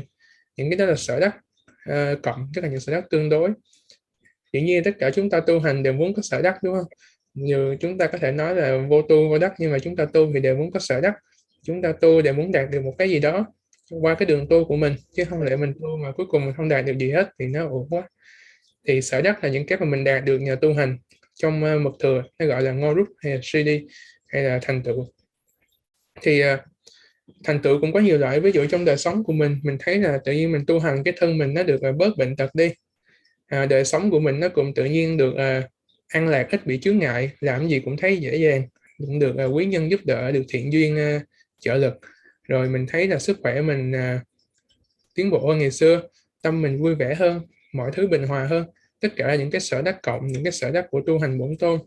Thì tất nhiên tất cả chúng ta đều muốn có sở đắc, và thành tựu đó đều nhờ tu hành bổn tôn. Mình có các sở đắc cộng và bất cộng, từ những cái đơn giản nhất là đời sống mình an lạc hơn, cho tới những cái tuyệt vời nhất là mình đạt được giác ngộ, mình thành Phật, mình đạt được giải thoát. Trong cái bối cảnh mình tu hành ở này đó, trong bối cảnh mình tu hành ngũ phần đại thủ ứng, thì bổn tôn của mình hay là hộ Phật gốc của mình là Đức Chakrasambhara. Thì con không rõ là ở đây mình gọi Chakrasambhara là trong lớp mình hay gọi Chakrasambhara là gì, nhưng mà Chakra là luân, Sambhara là nhiếp, nên mình ở đây mình tạm gọi là nhiếp luân thắng vương. Đức nhiếp luân thắng vương này là bổn tôn gốc của Đức Ratnasiri. Do vậy nó được truyền theo cái truyền thống tới tận bây giờ, là ngũ phần của mình là mình cũng tu cái Đức nhiếp luân thắng vương. Cái cũng có người hỏi, người ta bảo là bây giờ sư tổ Chiết Sang của mình ngày ngày đang trao truyền cái pháp mà hỷ kim cang nè, sao mình không tu hỷ kim cang đi, mình tu nhiếp luân thắng vương làm chi? Hay có người hỏi là tôn sư Gachen hay nói rằng là pháp văn thù diệt giả ma vương Yamantaka là quan trọng nhất, vậy sao mình không tu Yamantaka đi, mình tu cái pháp nhiếp luân thắng vương này làm chi? Thực ra cái đó thì chúng ta lại tiếp tục phân biệt nữa, y như hồi nãy chúng ta phân biệt các đạo sư với nhau, giờ chúng ta lại đi phân biệt các bổn tôn với nhau. Chúng ta bảo bổn tôn này khác bổn tôn kia. Đức Jackson dạy hỷ kim cang nhiều, chắc là hỷ kim cang xịn hơn mấy bổn tôn còn lại. Đức tôn sư Gachen hay dạy Yamantaka, chắc Yamantaka mới là bổn tôn tuyệt vời nhất. Không phải như vậy. Thực ra các bổn tôn đều như nhau. Lúc nãy chúng ta nói các đạo sư đều như nhau. Nhưng tại sao mình lại tu nhiếp luân thắng vương? Mình tu nhiếp luân thắng vương là bởi vì trong cái truyền thống của mình đang tu đó, nó bắt nguồn từ truyền thống của tổ Jigten Sumgön. Và tổ Jigten Sumgön đã nói rằng, đã xác quyết rằng tâm yếu bổn tôn của ta là nhiếp luân thắng vương. Nên mình tu nhiếp luân thắng vương là mình đang đi theo truyền thống của tổ Jigten Sumgön, mình truyền thống của cái pháp tu ngũ phần này. Truyền thống của pháp tu ngũ phần là nhiếp luân thắng vương. 5 bổn tôn nhiếp luân thắng vương đấy.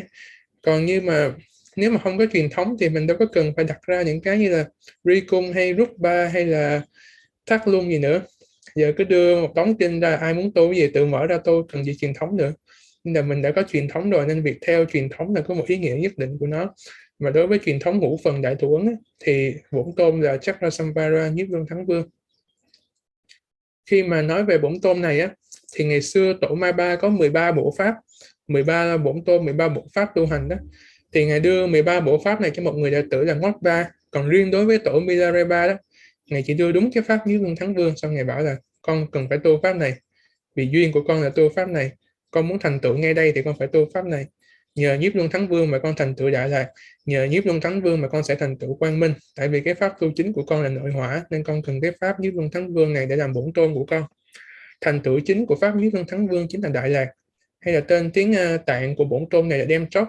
Đem Chok thì nó lại có nghĩa là Đại Lạc, Thắng Lạc, hay là mình hay gọi là Thắng Lạc Kim Cang, đó là tên tiếng Tạng của bổn tôn này. Như vậy nhờ tu hành Chakrasamvara mà con sẽ đạt được Đại Lạc. Đây là ý nghĩa của việc tu hành bổn tôn. Khi mà mình nói về bổn tôn đó, ví dụ như Đức Hỷ Kim Cang là Đức bổn tôn tâm yếu của tổ Ma Ba. Ngày xưa tổ Ma Ba chuyên tu Hỷ Kim Cang. Hay như Đức Yamantaka là gọi là khai mật tạng, là một cái mật tạng, một cái tơ ma do Đức Pháp xứng, tức là chính cái Đức mà đang soạn cái bài ngũ phần này nè, cái tơ ma tâm của Ngài là Yamantaka. Nhưng mà ở đây không phải là các bổn tôn hơn kém nhau. Ví dụ như Đức Cheksan Rinpoche đi khắp nơi để dạy Hỷ Kim Cang, không phải vì Hỷ Kim Cang là bổn tôn tuyệt vời hơn các bổn tôn khác, dĩ nhiên là tuyệt vời nhưng không phải là tuyệt vời hơn các bổn tôn khác, mà đơn giản là vì Đức Cheksan muốn hồi phục lại, muốn khôi phục lại cái truyền thống tu hành của tổ Ma Ba mà thôi.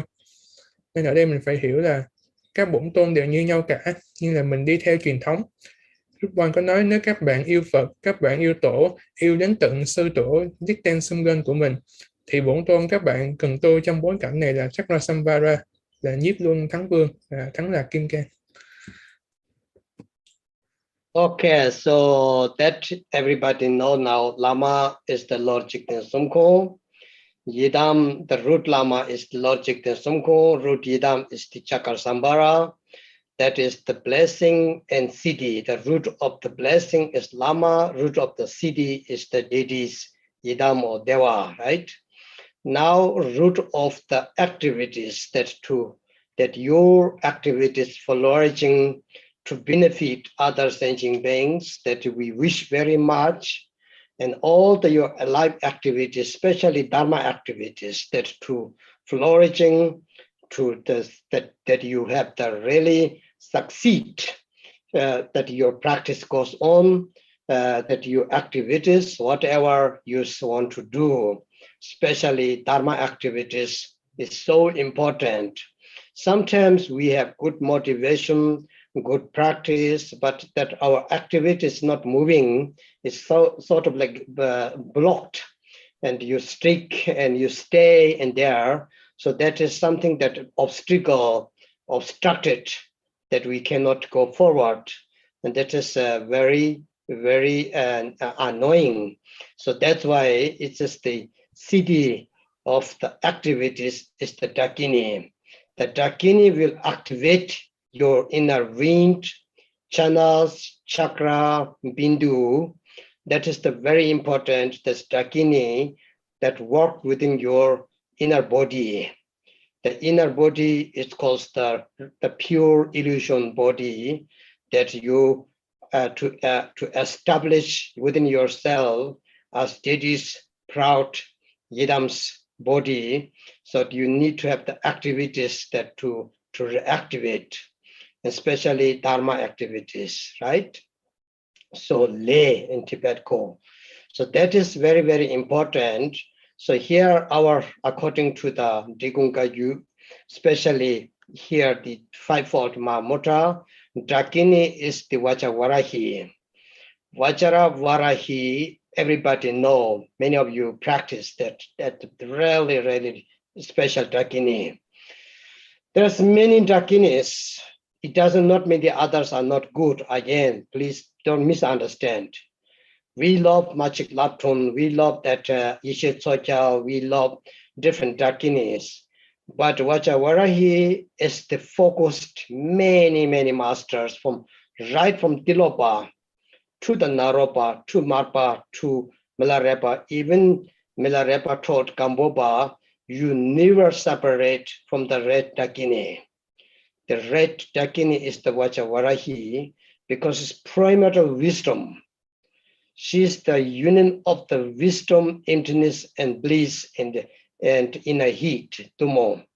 So such quality will activate all your activities, physically, mentally, and verbally, especially Talung Tigle. So these three, we heard that we're not talking, we just hanging around. We should do now because life goes on, time changes. And we never know when the Mara of the death is coming, right? So when we don't know that, we should really push, put more energy into the practice. We need support from the Dakini. So Milarepa said, Dakini will serve you. Dakini will support you continuously. When you don't have the food, Dakini will serve you also in a food in mountain. When you have no roof, Dakini will serve you to give you the roof. Even these such things. And if you have no activities, Dakini will activate you. So everything that Dakini is doing, but we need to practice that. We need to have trust that. So here, according to our teaching, Vajravarahi is the Dakini. That she is the kind of, you can say, the queen of the Dakinis, the 100,000 Dakinis within one form, within one Dakini is the Vajravarahi. So you don't need to think the others are very good, Vajravarahi also good. It's had everything inside. But when you talk, when you teach, this is the Buddhism style. It's the Buddhism way that we talk in particular Dakini, particular Yidam very much. There's one story. One Lama was giving teaching in the village in Tibet. And that one old lady was hearing that teaching too. And then she said to Lama, it's very funny. And he said, why? When you talk about the virtues, benefit of the virtues, benefit of the wholesome activities, you of course will get enlightenment in next life. Even I also have no problem when you talk that. I think I can manage myself when you are talking about the virtues, the benefit of the virtues, benefit of the wholesome activities. But she said, when you talk about non-virtues, the negative non-virtues with how much effect and to the negative karmas, when you talk those unwholesome activities, I don't think you will not achieve also Buddhahood. She said, of course I'm not, but I don't think even Lama, you have also problems, she said. Because when he talked about negative karma, too precisely, too much explained, every single things that you met. So then the old lady thought, of course, I will maybe go to hell, hungry ghosts, animal, but I think that Lama also cannot get the better than rebirth. But when he talk about the virtue and then he tell how benefit is, how great is, how good it, then she thought, of course he will get enlightenment, but I think I will be Bodhisattva. She was thinking that. So it's the way of explanation. When we explain about magic labrum, you feel that magic labrum is the only dakini that I need to practice something. But traditionally, my dears, traditionally, historically, if you look the lineage practice, Vajravarahi, I'm not exaggerating now. I'm not exaggerating. I really love that dakini. I have certain experience from the Vajravarahi, extremely living dakini. So that will be our dakini. So we have three of them: root teacher, root lama, root lama, root yidam, root dakini. So that the whole Dharma teaching, Dharma kit is the fivefold Mahamudra, and six yoga naro is the protected by the Aji, Dharma protector, Aji Choikidolma. Each word of the teaching is protected by Aji and other dakinis. So that way it's become now very holy. Really. Yes. Lúc nãy mình đã bàn về tam căn, tam gốc, ba gốc. Mình biết bổn sư là gốc của Hồng Ân, mình đã vừa nói bổn tôn là gốc của thành tựu. Bây giờ mình nói tới đa kỳ ni hay là không hành, đó là gốc của công hạnh. Công hạnh nghĩa là sao? Nghĩa là bây giờ giả sử mình tu, mình Hồng Ân đạo sư thâm nhập nên mình đạt được thành tựu rồi. Bây giờ mình phải đi độ chúng sinh. Thì mình độ chúng sinh, cái sự độ chúng sinh đó gọi là công hạnh. Nhưng mà thường mình làm công hạnh mình dễ gặp các chướng ngại lắm. Tại vì do cộng nghiệp của chúng sinh, ví dụ mình gặp những cái che chướng bất ngờ, hoặc những cái sự cố mà dự đoán, những cái đó thật sự rất là phiền nhiễu, nó khiến cái công hạnh của mình không có hoàn thiện được. Nên là mình cần sự trợ giúp từ các đa kỳ ni. Các đa kỳ ni được gọi là gốc của công hạnh, nghĩa là các ngài sẽ giúp mình bạc trừ các chướng ngại, phá đi các che chướng để cho những cái đường công hạnh của mình được thông dong, được thịnh vượng phát triển. Đa kỳ ni còn có ảnh hưởng tới thân mạch vi tế của mình. Cái thân vi tế, cái sự vận hành thân vi tế của mình chính là do đa kỳ ni. Thân vi tế hay là trong đại thừa mình hay gọi là ý sanh thân, đó là cái thân vi tế thanh tịnh của mình.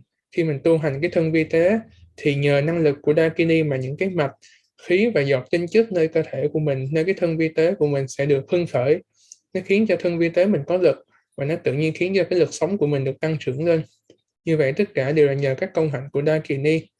Các đa kỳ ni giúp mình không chỉ từ những cái chuyện mà tôn giáo, mà ngay cả những cái chuyện nhỏ nhất. Ví dụ như tổ Milarepa nói là con tôi trên núi, con thiếu đồ ăn, con cầu nguyện thì Dakini mang đồ ăn đến cho con.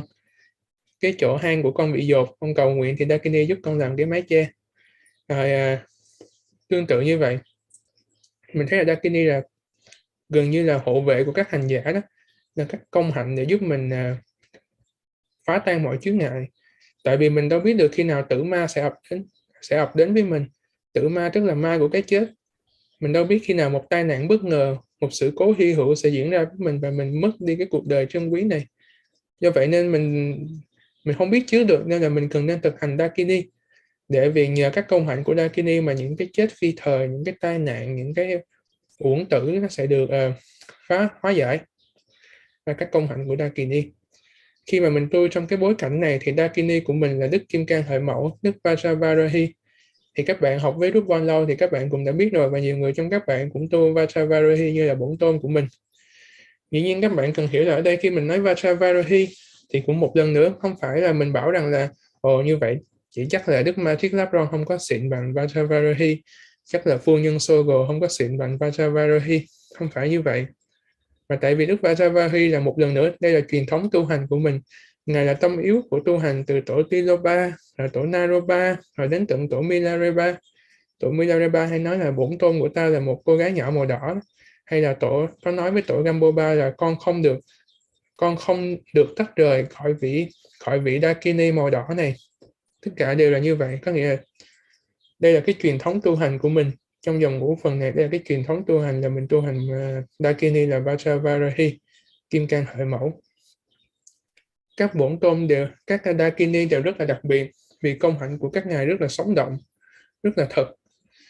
Drupon nói rằng là ở đây không phải là mình nghe giáo pháp đó, mình đừng nghĩ là Đức Vajravarohi là tuyệt vời nhất và các bổn tôn khác không sánh được, không phải như vậy. Tại vì cái lối giảng trong Phật giáo nó thường theo cái lối là lý tưởng hóa và thần tượng hóa. Có một câu chuyện như thế này, một vị Lama ma đang giảng pháp ở một cái ngôi làng. Cái có cô gái, có một cái người phụ nữ, cô nghe pháp xong, cái buổi đó cô quay lại, cô nói vị Lama là con thấy mắc cười cái Lama ơi. Cái Lama hỏi ủa sao mắc cười?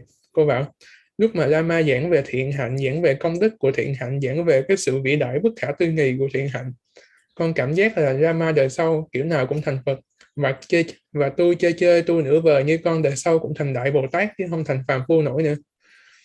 Nhưng mà lúc mà Lama giảng tiếp về những cái bất thiện hạnh mình hay làm hàng ngày trong đời sống của mình á, những cái chuyện bất thiện mình làm mà mình không biết, những cái chuyện bất thiện và những cái tai hại của nó, con cảm giác đời sau con sẽ xuống địa ngục chứ con không lên nổi.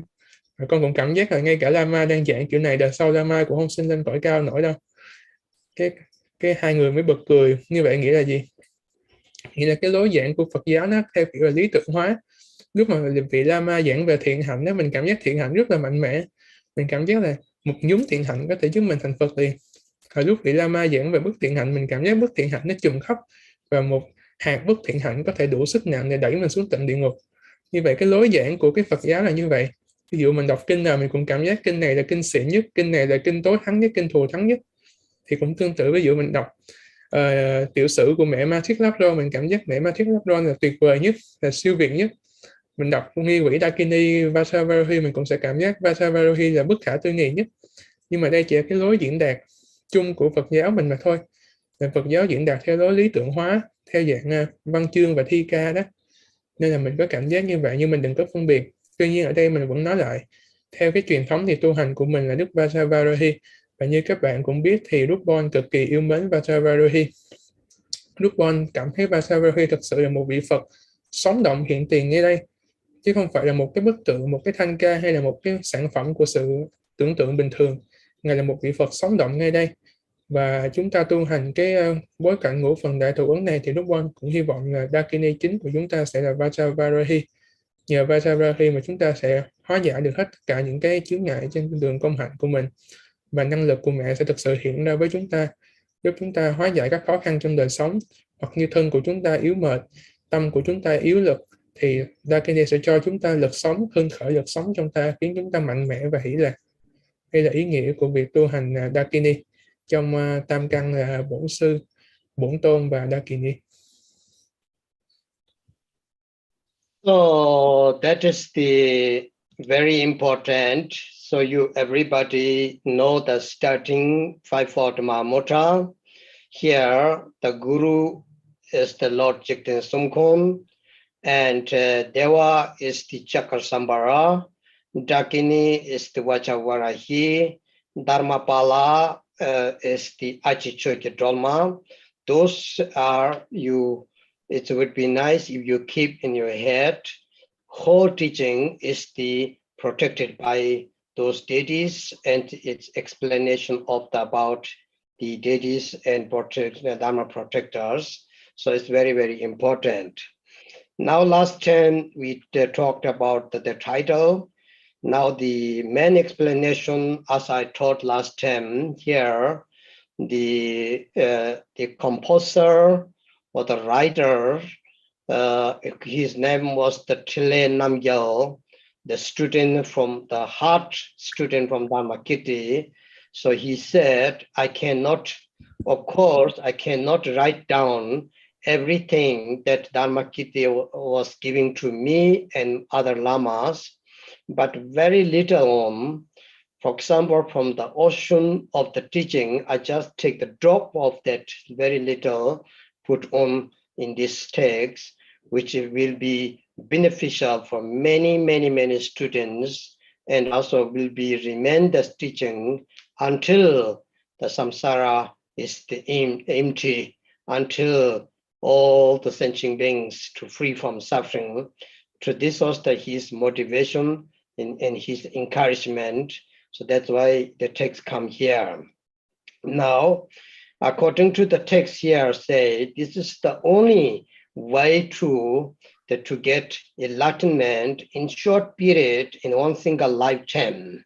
There is many ways to get, of course, enlightenment and to Buddhahood, But if you want to have in one single lifetime, and within this short period, and also very difficult, very critical time now, this very crucial time to achieve Buddhahood, to achieve the enlightenment, that is the only way to practice through this fivefold Mahamudra and the 6 yoga naropa, especially today here, the fivefold Mahamudra. To explanation of that comes here, there's two core important or the two main point important explained here. The first one is we need to know how to sit down. The body postures, the body gestures are very, very important. So it's called the lune, the core of the meditations, the physical training and physical posture is the first explain. Then second will be the explanation of the preliminary practice, the outer, inner, and ordinary. So this is the how to the take start. Lúc này mình còn một điểm nữa là cái giáo lý mình tu hành á, thì ngoài bổn sư, bổn tôn và đa kỳ ni ra, mình còn có hộ pháp nữa, hoặc là hộ pháp của mình là mẹ A Tri, và giáo lý của mình là giáo lý được bảo hộ bởi mẹ A Tri, nên là năng lực của nó không bị mất đi theo năm tháng. Như vậy bây giờ mình tổng kết lại trong giáo lý của mình, bổn sư là Đức Đạo sư Ratnasiri, tức là Đức Pháp Chủ Thích Đen Sùm Gân. Bổn tôn là Chakrasamvara, Nhiếp Luân Thắng Vương. Đa kỳ ni là Đức Bhattavarahi, Kim Cang Hợi Mẫu, và hộ pháp là Đức Mẹ A Tri. Như vậy mình có 4 phần như vậy. Cái bản văn mình học ngày hôm nay là của Đức Pháp Xứng, do đệ tử của ngài kết tập lại, thì đệ tử là tên tiếng Tạng nên con cũng không đọc được, xin lỗi mọi người. Ngài đệ tử đã nói rằng là thực không thể nào mà viết hết xuống được tất cả những giáo lý mà Đức Pháp Xứng đã dạy cho ngài, cũng không viết được hết tất cả những giáo lý mà Đức Pháp Xứng đã dạy cho các vị Đạt Ma khác. Nhưng mà ở đây chỉ là một giọt cô động. Giọt cô động này giống như là tinh túy nấu thành vậy đó, nên là nó chứa được năng lực để giải thoát khỏi luân hồi, giải thoát khỏi sinh tử khổ não. Nên là ngài viết như vậy để ngài khuyến tấn mình, để ngài hưng khởi cái tâm của mình, để mình hiểu rằng cái giáo lý này là giáo lý, tuy rằng nó không phải là tất cả những gì Đức Pháp Xứng dạy, nhưng nó là tinh túy của mọi lời mà Đức Pháp Xứng dạy, mà nó có đủ thần lực để đưa mình băng qua được cái biển khổ sinh tử. Cái bản văn này con không có được cái bản tiếng Việt, nên là cái chỗ con đọc nhiều khi nó sẽ khác với cái bản tiếng Việt mọi người đang dùng nha. Câu đầu tiên ở trong đây nói rằng là đây là giáo lý duy nhất để giải thoát khỏi luân hồi sanh tử. Tại sao gọi là giáo lý duy nhất? Dĩ nhiên ở đây là có rất là nhiều giáo lý giải thoát khỏi luân hồi sanh tử, nhưng mà nó là một cái lối diễn đạt lý tưởng của Phật giáo. Trong dòng Kagyu của mình thì mình tu hành ngũ phần đại thủ ấn và 6 du già của Naropa. Thì đối với dòng Rikun Kagyu của mình thì phương tiện duy nhất để đạt được giải thoát là ngũ phần đại thủ ấn và 6 du già của Naropa. Hai cái pháp này rất là đặc biệt, tại vì nó có năng lực gia hộ rất là lớn, nó sẽ khiến mình thành tựu được cái chỗ giác ngộ. Tiếp theo cái bản văn nói về việc là mình phải ngồi cho đúng. Ngồi cho đúng ở đây là mình bàn về tư thế của thân. Ví dụ mình phải ngồi thẳng lưng hay mình phải ngồi bắp chéo chân gì đó. Mình ngồi đúng thì cái sự tu hành của mình sẽ đúng. Như vậy là mình đang học về những cái dòng đầu tiên trong cái bản giáo lý. Rồi sau khi mình ngồi đúng rồi thì mình sẽ bắt đầu bước vào các pháp tu sơ khởi, quy y lễ lạy, cúng dường, mạnh đà la, vân vân. Đây là cái cấu trúc đầu của cái bản văn mà mình đã học. So then here, I just go through the text. You don't need to think too much about that.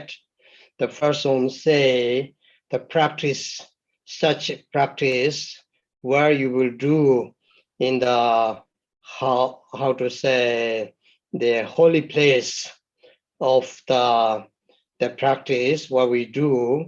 It's very important to have the holy place like top of the mountain, which has the less disturbing, which has the more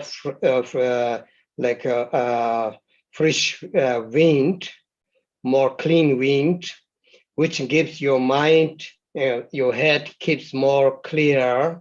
It will be one of the place.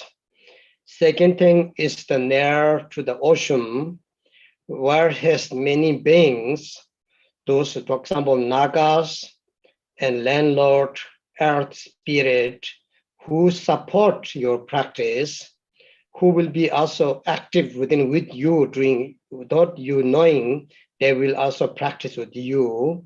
And this is very important place. Third one is the symmetry. The symmetry, there is so many consciousness, which is a spirit, which is not yet found the next rebirth. They need support, and you will have double beneficial whole sentient beings what you're thinking, and also so those beings which already passed away, that you can support them consciousness within that. It's very, very important. So that's why this is a very important.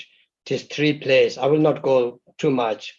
Top mountain as a plant, and near to the ocean or the near big lakes, and especially at the cemetery.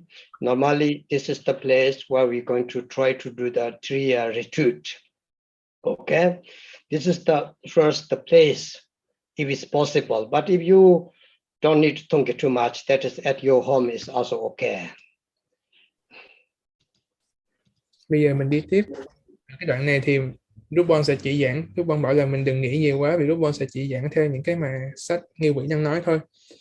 Là mình cần tìm một chỗ tu thanh tịnh. Có 3 chỗ tu thanh tịnh. Chỗ đầu tiên là trên đỉnh núi, trên núi cao. Nơi đó là khí hậu trong lành mát mẻ, không có dấu chân người lui tới. 4 mùa an bình, mọi nơi xung quanh không hề có tiếng huyên náo của xã hội loài người, là cái chỗ rất tốt để tâm mình được tự nhiên an định, tự nhiên phát triển và tự nhiên trong sáng. Và gió mát rồi chân thanh, nên là đỉnh núi là một nơi tốt để tu hành. Đó là cái chỗ thanh tịnh thứ nhất. Cái chỗ thanh tịnh thứ hai là ở gần biển, gần sông, gần hồ. Chỗ này gọi là thanh tịnh tại vì nơi biển, nơi sông, nơi hồ hay có các long thần hộ pháp. Thì khi mà mình tu hành như vậy ở những nơi như thế, các long thần hộ pháp sẽ giúp đỡ mình trong việc tu hành, khiến mình bớt được các chướng ngại và trợ duyên cho mình theo nhiều cách. Và thực ra mặc dù có thể mình không biết, nhưng mà khi mà mình ở gần những cái sông hồ, mình gần biển lớn mà mình tu hành đó, thì những long thần, những hộ pháp cũng sẽ tu hành chung với mình luôn. Nên là cái đó là cái rất hay của việc tu hành ở sông hồ hay ở gần biển. Cái chỗ thanh tịnh thứ ba là ở mộ địa hay là ở nghĩa trang đó. Tại sao lại như vậy? Tại vì ở nghĩa trang nó thường hay có các oan hồn uổng tử, rồi có ma quỷ, có ngạ quỷ, rồi có mấy cô hồn. Thì khi mà mình tu hành như vậy, mình sẽ đổ thoát cho họ. Những người mà đã chết rồi, những người đã tái sanh rồi thì mình tạo duyên lành cho họ, tại mình tu gần những cái mộ của họ mà. Ở những cái oan hồn chưa tái sanh, chưa siêu thoát thì nhờ cái sức tu của mình mà những oan hồn đó, những ngạ quỷ đó được siêu thoát. Do vậy nên cái việc tu ở cái mộ địa thật sự là xịn. Đó là cái phương tiện để mình thành tựu rất lớn trong cái đường tu của mình độ sinh ngay từ lúc mình tu hành luôn. Nó khiến cho mình lợi lạc rất là nhiều chúng sinh. Ở thường nhập thức 3 năm á, là mình sẽ chọn một trong 3 chỗ đó. Một là trên đỉnh núi, 2 là ở gần biển, gần sông, gần hồ, và 3 là ở mộ địa. Vì đây là 3 chỗ tu thanh tịnh. Nhưng mà Drupon cũng nói là đây chỉ là cái giáo lý mà theo truyền thống mình hay nói thôi. Còn như trong cái bối cảnh hiện đại ngày nay thì các bạn ngồi trong nhà đóng cửa lại tôi cũng đã là tốt rồi. So then we will explain. This is only the location, and now the physical postures and how that's important, how related to the 5 root wind, how related to our 4 chakras, how related to the 3 channels, and how that related with the Vairocana posture, the 7 point of the Vairocana's gesture. We will explain next Monday, and then we go to continue with the text together. And this is first explanation, and there's practice text and the explanation text. I'm going through the explanation text. So it's the practice text. We will time to time we will look together. Tiếp theo là cái phần tiếp theo là mình sẽ học về tư thế ngồi đúng, sự liên hệ của tư thế ngồi với 5 loại khí trong cơ thể của mình, với 4 luân xa trong cơ thể của mình. Ví dụ ngồi làm sao để các khí được thông lưu, các luân xa được hưng khởi. Cái đó là những cái việc mà mình sẽ bàn vào thứ 2 tuần sau. Thì cái giáo lý này có 2 bản, là một bản nghi quỷ, một bản là một bản luận giảng. Thì Drupon sẽ giảng chủ yếu vào cái bản luận giảng này. Còn cái bản nghi quỷ thì lâu lâu mình sẽ nhìn, nhưng mà mình sẽ giảng chính vào giữa danh cái bạn luận giảng của cái nghi quỹ đó. Như vậy là đây là những cái chủ đề mà mình sẽ học tiếp. Thứ hai tuần sau mình sẽ học về, như mình vừa nói là mình học về thân, tư thế của thân, liên hệ của thân với 5 loại khí, 4 kinh mạch, rồi mình học tiếp cái phần sau đó của pháp tu này. Hẹn mọi người thứ hai tuần sau. Drupon, Yes. so as we know that Drupon Santon from Escondido, he passed away last week. So can we change the sadhana to dedicate for him? Yes, but you have to show the text, the sadhana on the screen. So today, as everybody know, our one of the very beloved master, retreat master, Drupon Samdhin Rinpoche, who was the very skillful for any kind of field, teaching chant dancing, dharma, mandala, dharma making, altar making, stupa, everything. Unfortunately, last few days ago, he passed away. In Tikung Kyowa Choling, that we want to really sorry to lost in general Buddhists, particularly Tikung, and especially for the center, which Drupala's residence center. And now there's many students knowing that him. Just I to say a few words. Normally, of course, everybody chant the Buddha Amitabha, but in Tibetan, traditionally, the high lamas and Rinpoche's passed away. We do the Buddha Ashtabhiya. If you know historically, Lord Jigten Sumgon, also his student asked me, where you will go after your death, which pure land you will be stay. Jigten Sumgon said, there is no special pure land that I stay. I will be everywhere. But if you want to have the like name of the pure land specific, it will be also the Abhirati, the pure land of the Buddha Ashtabhiya. Milarepa, Marpa, and many of them say there will be Ngonga. Tibet calls it Ngongi Shingam. Ngonga means that the Abhirati is the pure land of Buddha Ashtabhiya. So we will pray this text together. The sadhana is a little bit long, but it's very beautiful. So if you can read, we can read together. Slowly will be very important. And that prayer dedication for the Drupon Samdhin Rinpoche, that Rinpoche is, of course, he is in a good way, but still there is no obstacles to achieve his last cities. Thì ban tổ chức vừa thỉnh Drupon cầu nguyện, chúng ta cùng cầu nguyện đến Drupon Samten. Thì Drupon trả lời như thế này là: như chúng ta vừa biết là một vị Lạt Ma mà chúng ta rất hằng yêu mến là Đức Drupon Samten Rinpoche đã vừa viên tịch.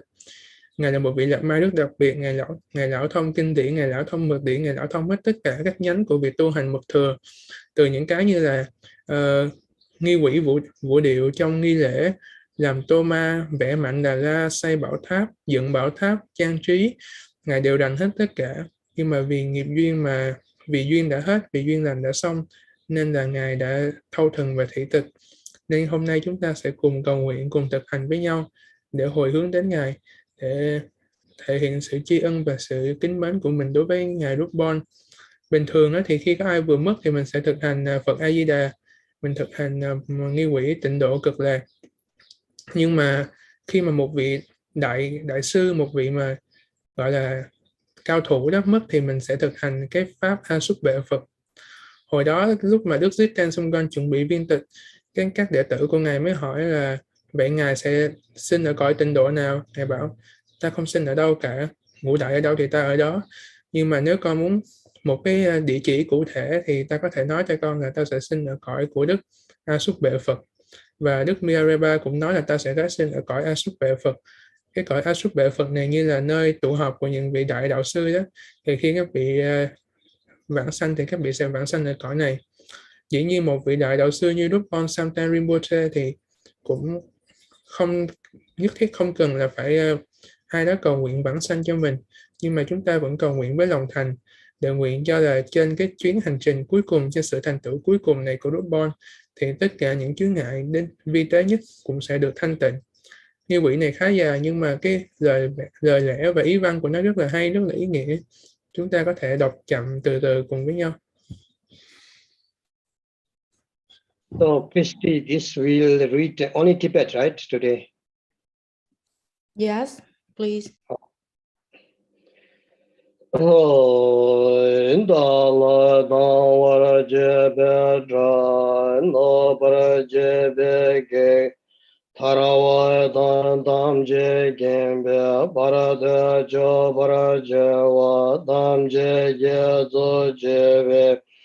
Manam kadanyam bezem cendam je dewa dan de donga Drai nyurda lana me bayan da bazo chancho rembo je do barai ja de je do sama ye ye barat lunga ye song ge wala kol mai shi paradu lunga ye song ge wala kol de rene son de ni ma san da dam je barat lunga ye song ge wala go san je jo dan zo cho nam lai chan jo barat da ne jab san je da ge chen so ye ve zo nam ye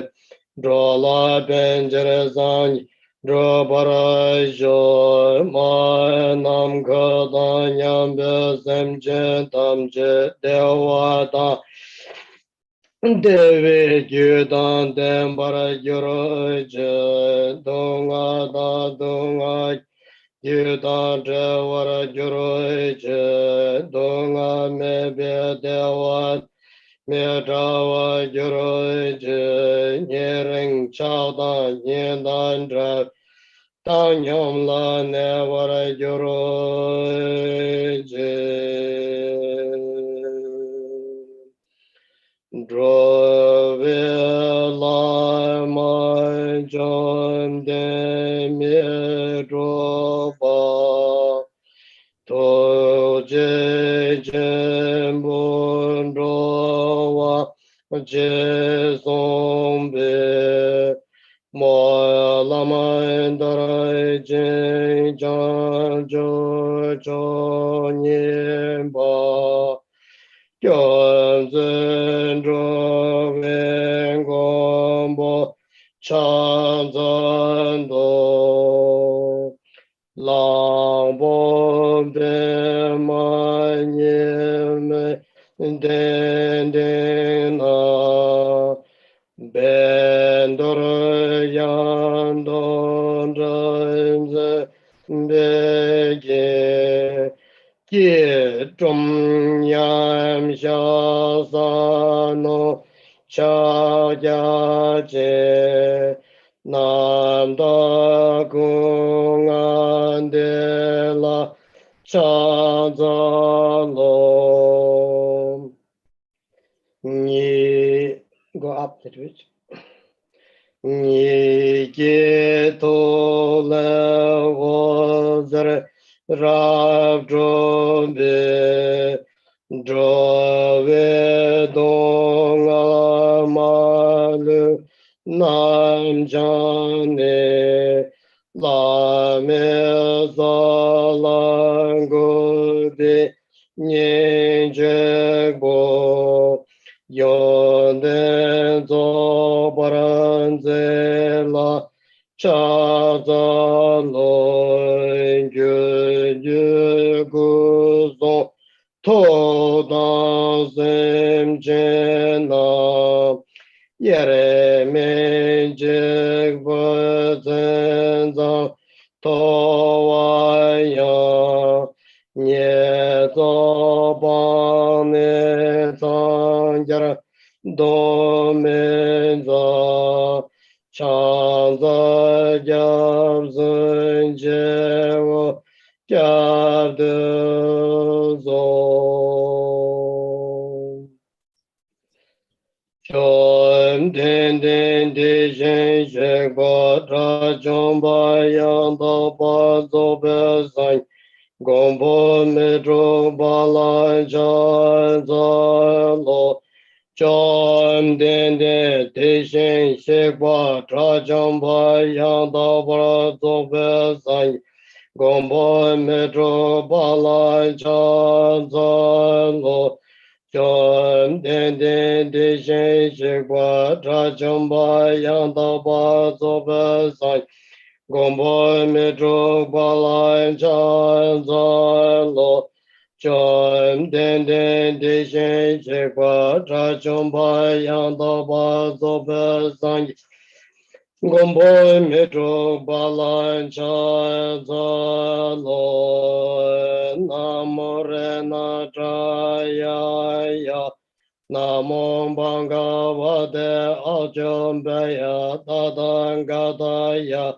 arahade samnya sambudaya te ya da om kam kane kam kan Rojane, rojane, drojane, drojane, darasane, darasane, pardehana, pardehan, sarva karma paramparane me, sarva sadho nenza zova, namo rena draya ya, namo bhagavat, Achom beya tadangadaya arahade samya sambudaya teyata om gam gane gam gan rozane rozan trojane drojane tarasane tarasan partihana partihan Sarva karma paramparane me sarvanensa sadhana zova namoren trayaya namo bhagavat Achambaya tatangataya arahade samyasam buddhaya deyada Om Gam Gane Rozane Rozan Trojane Trojane Tarasane Tarasan Parti Hana Parde Gana Sarva Karma Param Neme Sarva Sadho Nenza Zova Om Gam Gane Rozane Rozane Trojane Trojane Trojane Tarasane tarasane patihana patihana sarva karma parambara mene zava menza zava zava namorana raya ya om kamakane kamakane tarasane tarasane tarasane tarasane patih patihana sarva ne karma para nenza sada zova.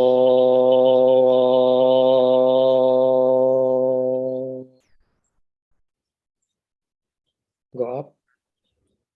The prayer, okay, prayer.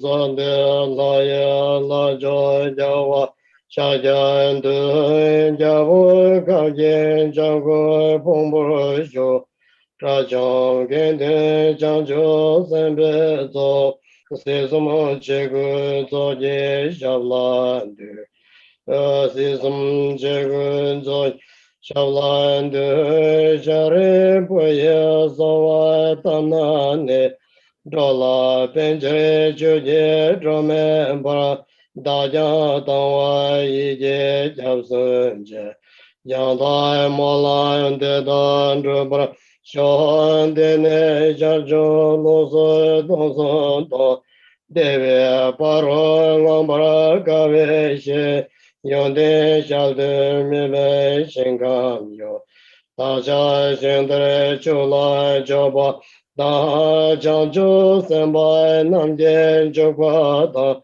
choba choda chowa chenpo dam semcho jedan koja kowa dam yonden jobe tsula jokwara shong onze tobe sangye chen chenpo Parjin Drule Zande Chogorogo Deze Chodun Gyurve Gelonshi Chancho Joba Chola Damja Ze Nosri Mige Mige Metroba Dene Zande Jase Negada Tanda Javaran Gyurjan Midroje Lana Mebe Zencho Donde Yoro Chancho Sembe Nega Dinyala Ningne Kuwe Ye Chazalo Gombo Jedara Damja Molande Kejen Zejo Jeson Dalo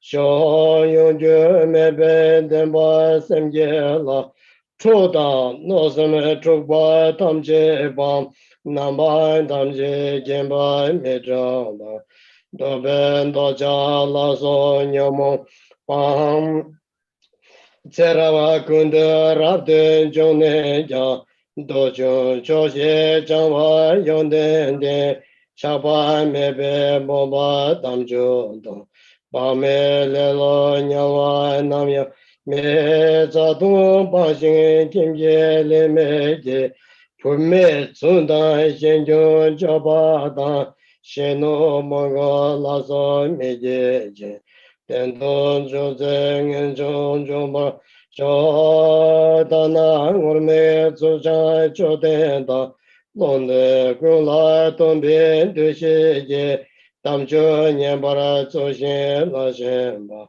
Choda Zazo Dadanyam Sho Soya Meda Shinje Dunga Melam Daya Tsutre Chabane Kana Nyedo Chaya Medrabe Shingcho Yongsu Daba Drupar Cho Metru Jawa Nyugru Javana Namba Dendra Mala Kocheze Tamcha Dendra Trembe Sanjena Lame Chanchu Nye Jave Nga Tembe Tulan Jigde Kamya Yo Kema Ngome Senge Trachin Shen Jigde Kuna Ngaba Lenjaranjo Tacha Nanda Dijen Jorwa Sho Jinze Sanjenze Ba Chemba Da Uje Nawan Jigde Jabade Tungala Kunje Ngodra Pamejo Kene Tuje Zamna Deda So Gawa Sambo Samba Tongla So Pacho Traye Deja Chela Je Domin Duyan Jagun Kunje Tajang Gombo Chedan Zomra Sho Jomde Metro Jawo Jonjo Je Namade Ne Bazen Domyona Rinjen Nade Letro Dedane Rabde Nyembe Choda Dai Jo Kawa Jembo Bumra Chojeba Chomde Chojin Jela Chojando Chinje Demba Yunze Denana Tendra Jewa Tada Tongbar Cho Janjo Nyeparan Jeve Shatunge Drugu Kate Chapchen Yomontra Lame Yishe Nize Kamsumoyo Kunje Jansen Joma Bai Bo Base Jaye Zenchen Nervondo Tadu Uzo Tenge Namkarane Tonsamo Jembo Jigde Kamden Kuye Wasara Kona Tadu Jah Shingama Dena Ngendron Tulana Mute Chenda Tazu Chingwa Me Ketan Natan Guba Yungmeji Pume Yondan Muzong Me Nyendo Nyamdan Tukchen Zulade Temba Tongwe Molan Rajondo Kelong Kende Goba Dameji Chanchu Semben Duwa Zeme Den De Dare Re Yonde Changlenge Tata Tayen Drawa De Dago Socho Damba Dendra Najuni Choye Goye Dengzin Dabra Cho Dosan Soshin Jamla Rengade Tome Meje Laye Nuruje Serge Pema Mambo Rabduge Tông Tông Zerma Ngân Rô La So Ba Go Da Jen Na Ba Sa Xing Le Chong Be Zo Me Ba Rin Chen No Na Zo Ro Jia Han Den Be Ka Se Dong Xin Chong Kim Na Dam Je Sha Me Kan Den De Chen Zang Zhang Ben Yo Che Ne Men Jia Xing Bu Se Jie Chi Ma Da Wa La Nyang E Me Ba Ran Chong Ba Yong So Ko Teta Jiwo Dong La Jen Ben Jambo Long Dan Zhang Zheng Nga Me Sope Sangye Choje Jiawo Le Zhongkor Xin Me Tam Xie Nyong Bara De Nyen Nyen Xin So Le La Min Jo De Che Tara Yi La Samba Teta Jo Serge Ta Le Na Ye Chogun Ja Yi Hong Cha Da Zhi Xin Kun De Gong Luka Romo Zayang Bayo Den Gombo Jun Gongqiu Zhuyu Le Xene Xiabjie Che Rinchen Chuje Dabdong Denpa Zhong Benma Deyang Zhogun Yun Chen Yu Zambo Lingna Sumchu Zazo Para Sengun Benche Temke Tamche Zhong Tela Lada Mina Dewara Zhong Chedara La Xen Dedara Mi Xian Den Sanaman Zambo Limba Moma Moha Anjuru Tujin Chikte Tranaya Yanda Lamla Shikwa Konaye Drawa Tamche Chomde Metrukpa Tabara Jola Zunjin Juba Yaha Tamche Kune Nyomo Yechanche Tikve Leta Nyendo Trimaye Dobe Gabe Lejan Chatrodam Gata Sangano Jadun De Nyendo Namja Namdru Semenga Semba Namje Namdara Samenkya Shinkama Chote Chuje Jorwaye Shinkam Damje Sije Nom Joro Tuje Demba Puje Lambone Tanda Yoba Choke Jalsala Michuku Jave Dembe Jesonjo Shada Lona Chuje Javo Joro Lame Tomba Serge Pemaje Topjun Dembe Mitro Chedawa Toje Jene Same Jabajo Gombo Dene Nyawara Jejero Chen Chomde Kyojen Tejo Chedawa Changchuk Chopa Chupa Tamcha Shen Mitro Nida Lenje Drobeje Paro Jendro Lalonjom Dai Kyoko Jamcho Sobe Namda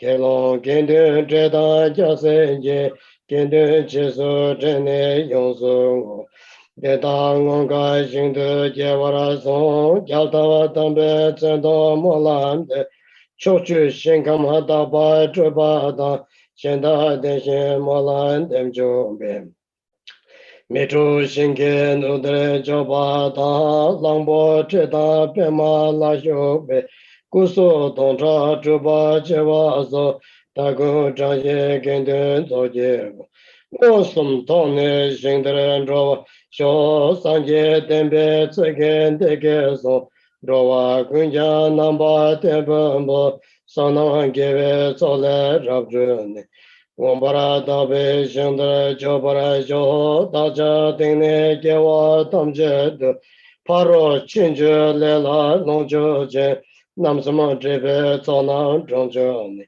Michung Gombo Gomba Dobara Jo Jise Dema Dobje Pardeya Pitu Choje Parche Minchon Je Tambe Juje Gadon Jorome Drogo Lame de la Gobara Jo Chanjo Sem Jo Rembo Je Ma Ye Bana Ye Gyoro Je Kewa Nyamba Meba Kone Konde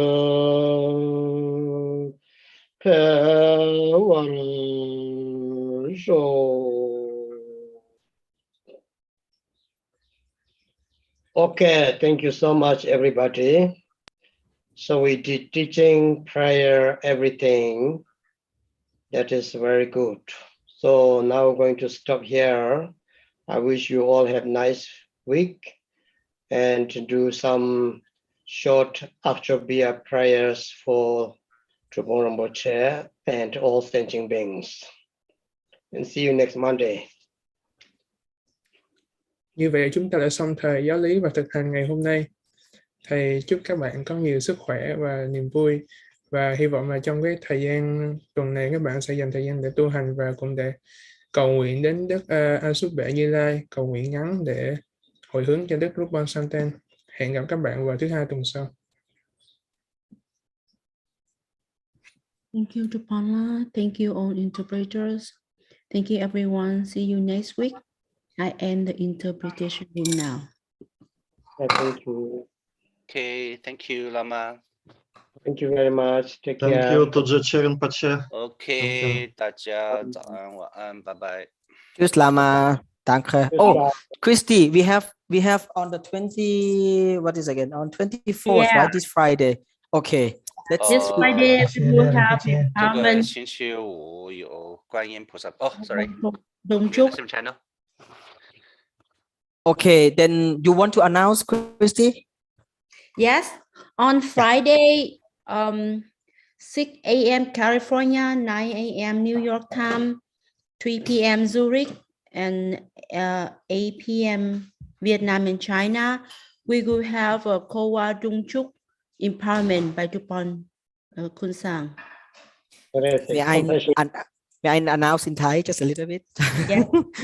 โอเคสำหรับพี่น้องชาวไทยทุกท่านครับวันศุกร์นี้2 ทุ่มเรามีมนตพิเศษคารวะธงดุบนะครับผมกัสนปานีด้วยกันนะครับผม Sana, Avalokiteshvara.